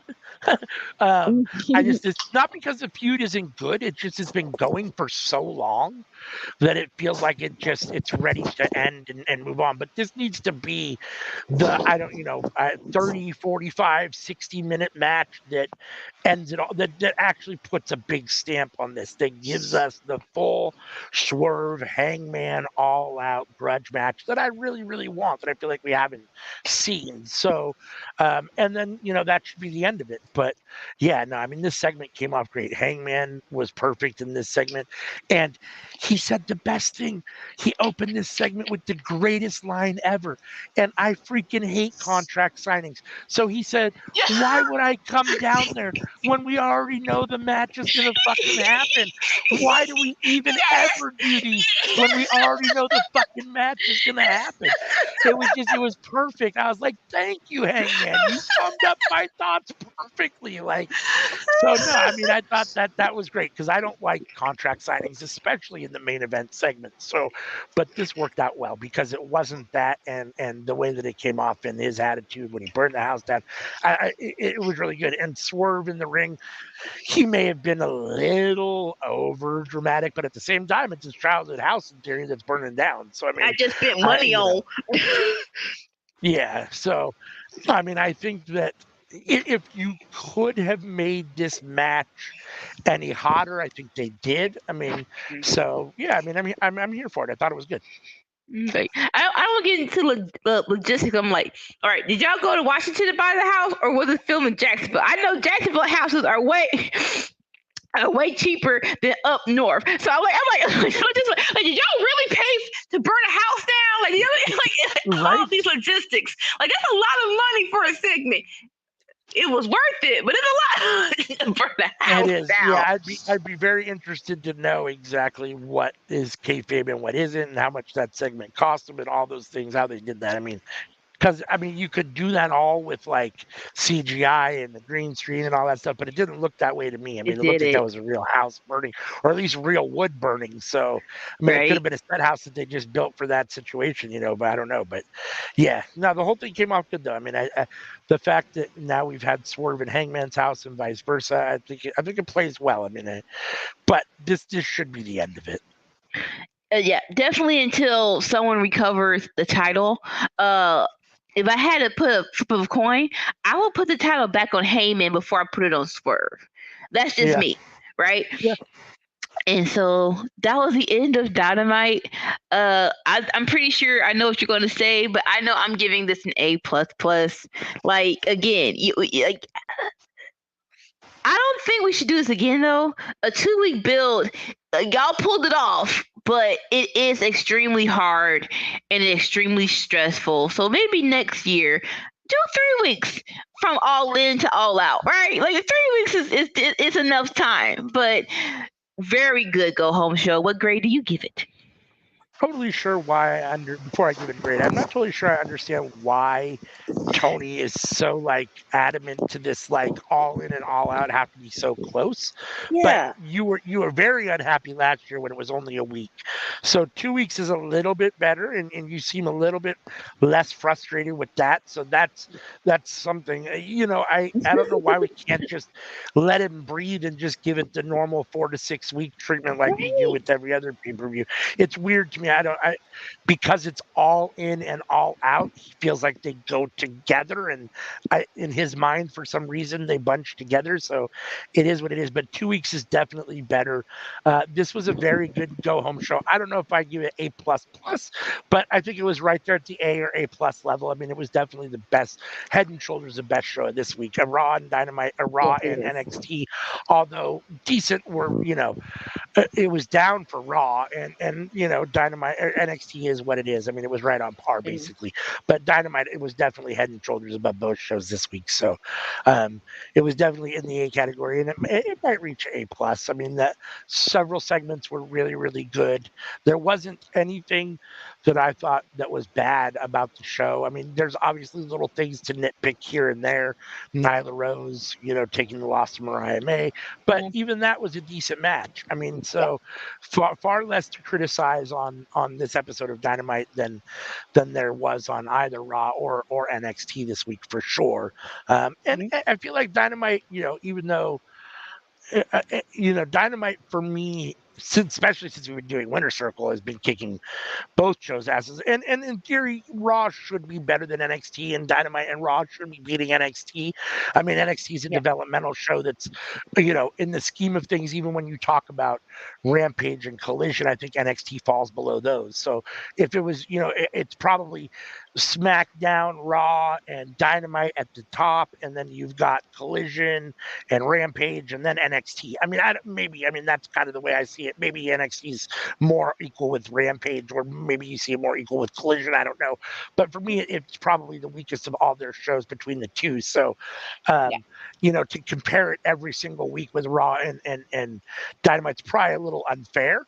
But the better comparison's probably Raw, SmackDown, and Dynamite each week. But it is what it is, and but NXT holds its own to a certain extent, and for NXT, even though it's not where it was during the black and gold era with like the star power of the independent guys and maybe the quality of wrestlers.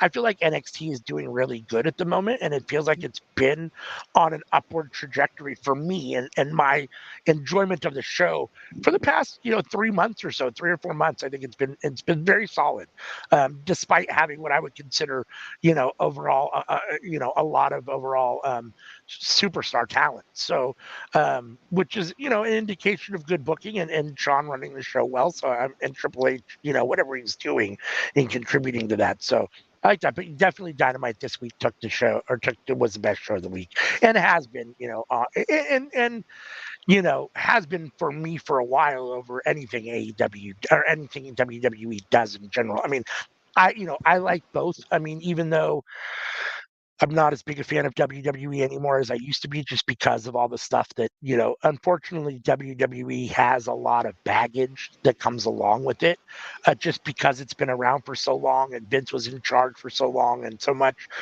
Maybe in 50 years we'll have a totally different viewpoint of AEW, but right now, other than a couple little incidences here and there, AEW's done a really good job, in my opinion, and for the last 5 years, they've been my favorite show, or my favorite company. And Dynamite's regularly my favorite show of the week overall shows. So, yeah. No, totally agree with you. I am excited for NXT when it goes to CW because I know they're going to at least stack that show. So I will be very interested to see how the rankings are up, or who wins the winner's circle for those 2 weeks of Chicago and St. Louis. But we will give AEW its due now. It was the best show of the week. Definitely. All right. So now I know we've been talking to you guys for a really, really long time. I'm sure Anika has other stuff she wants to get to. We're gonna be back in just a few hours. Myself and Sammy Joe for All Out, starting at 5 p.m. Pacific, 8 p.m. Eastern. We're not going to do 0 Hour. So you could watch 0 Hour, though, on YouTube for free. So check that out. That will be on YouTube for free. So, yes, like I was just saying, make sure and join us back here for AEW All Out for our watch along in a few hours here, starting 5 p.m. Pacific, 8 p.m. Eastern.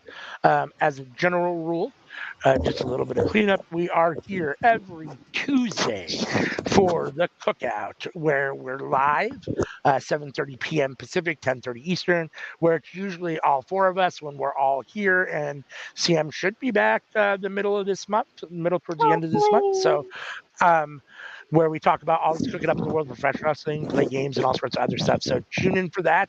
That is also, you can also find that the audio version of that on Spotify, I believe Google Podcasts, iHeartRadio, where there's most places where they play podcasts, you can catch the audio version of the cookout. So make sure and look for that.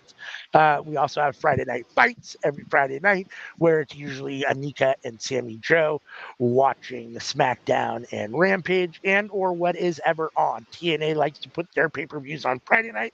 I think they try to do that to maybe stand out from the other nights that everyone else does their pay-per-views, but it's weird because then it competes with SmackDown, so which is odd. And TNA, I think even the pay-per-view is probably going to lose to a SmackDown episode, but that's TNA's thing. So when they're on, we will watch whatever's on Friday nights. So make sure and join us for that every Friday night, starting at 5 p.m. Pacific, 8 p.m. Eastern with SmackDown, and then going into Rampage.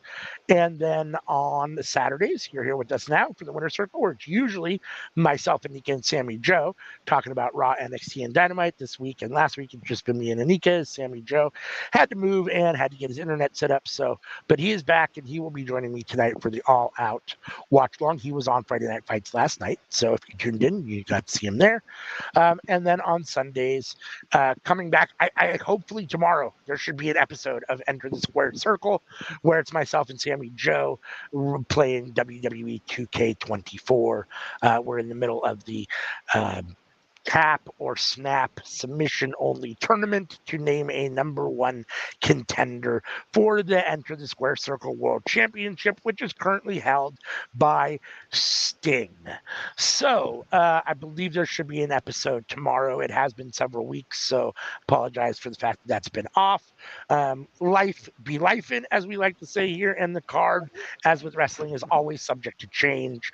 So let me put the little horsey up as our last little bit of closing this down. If you scan that QR code, that little horsey, it will take you to Linktree, which will take you to all of our show you all of our social medias and everywhere you can engage with us. We're everywhere: Twitch, X, Twitter, Facebook, Instagram, TikTok, all those places. So if you're new to the YouTube channel, please hit the subscribe button.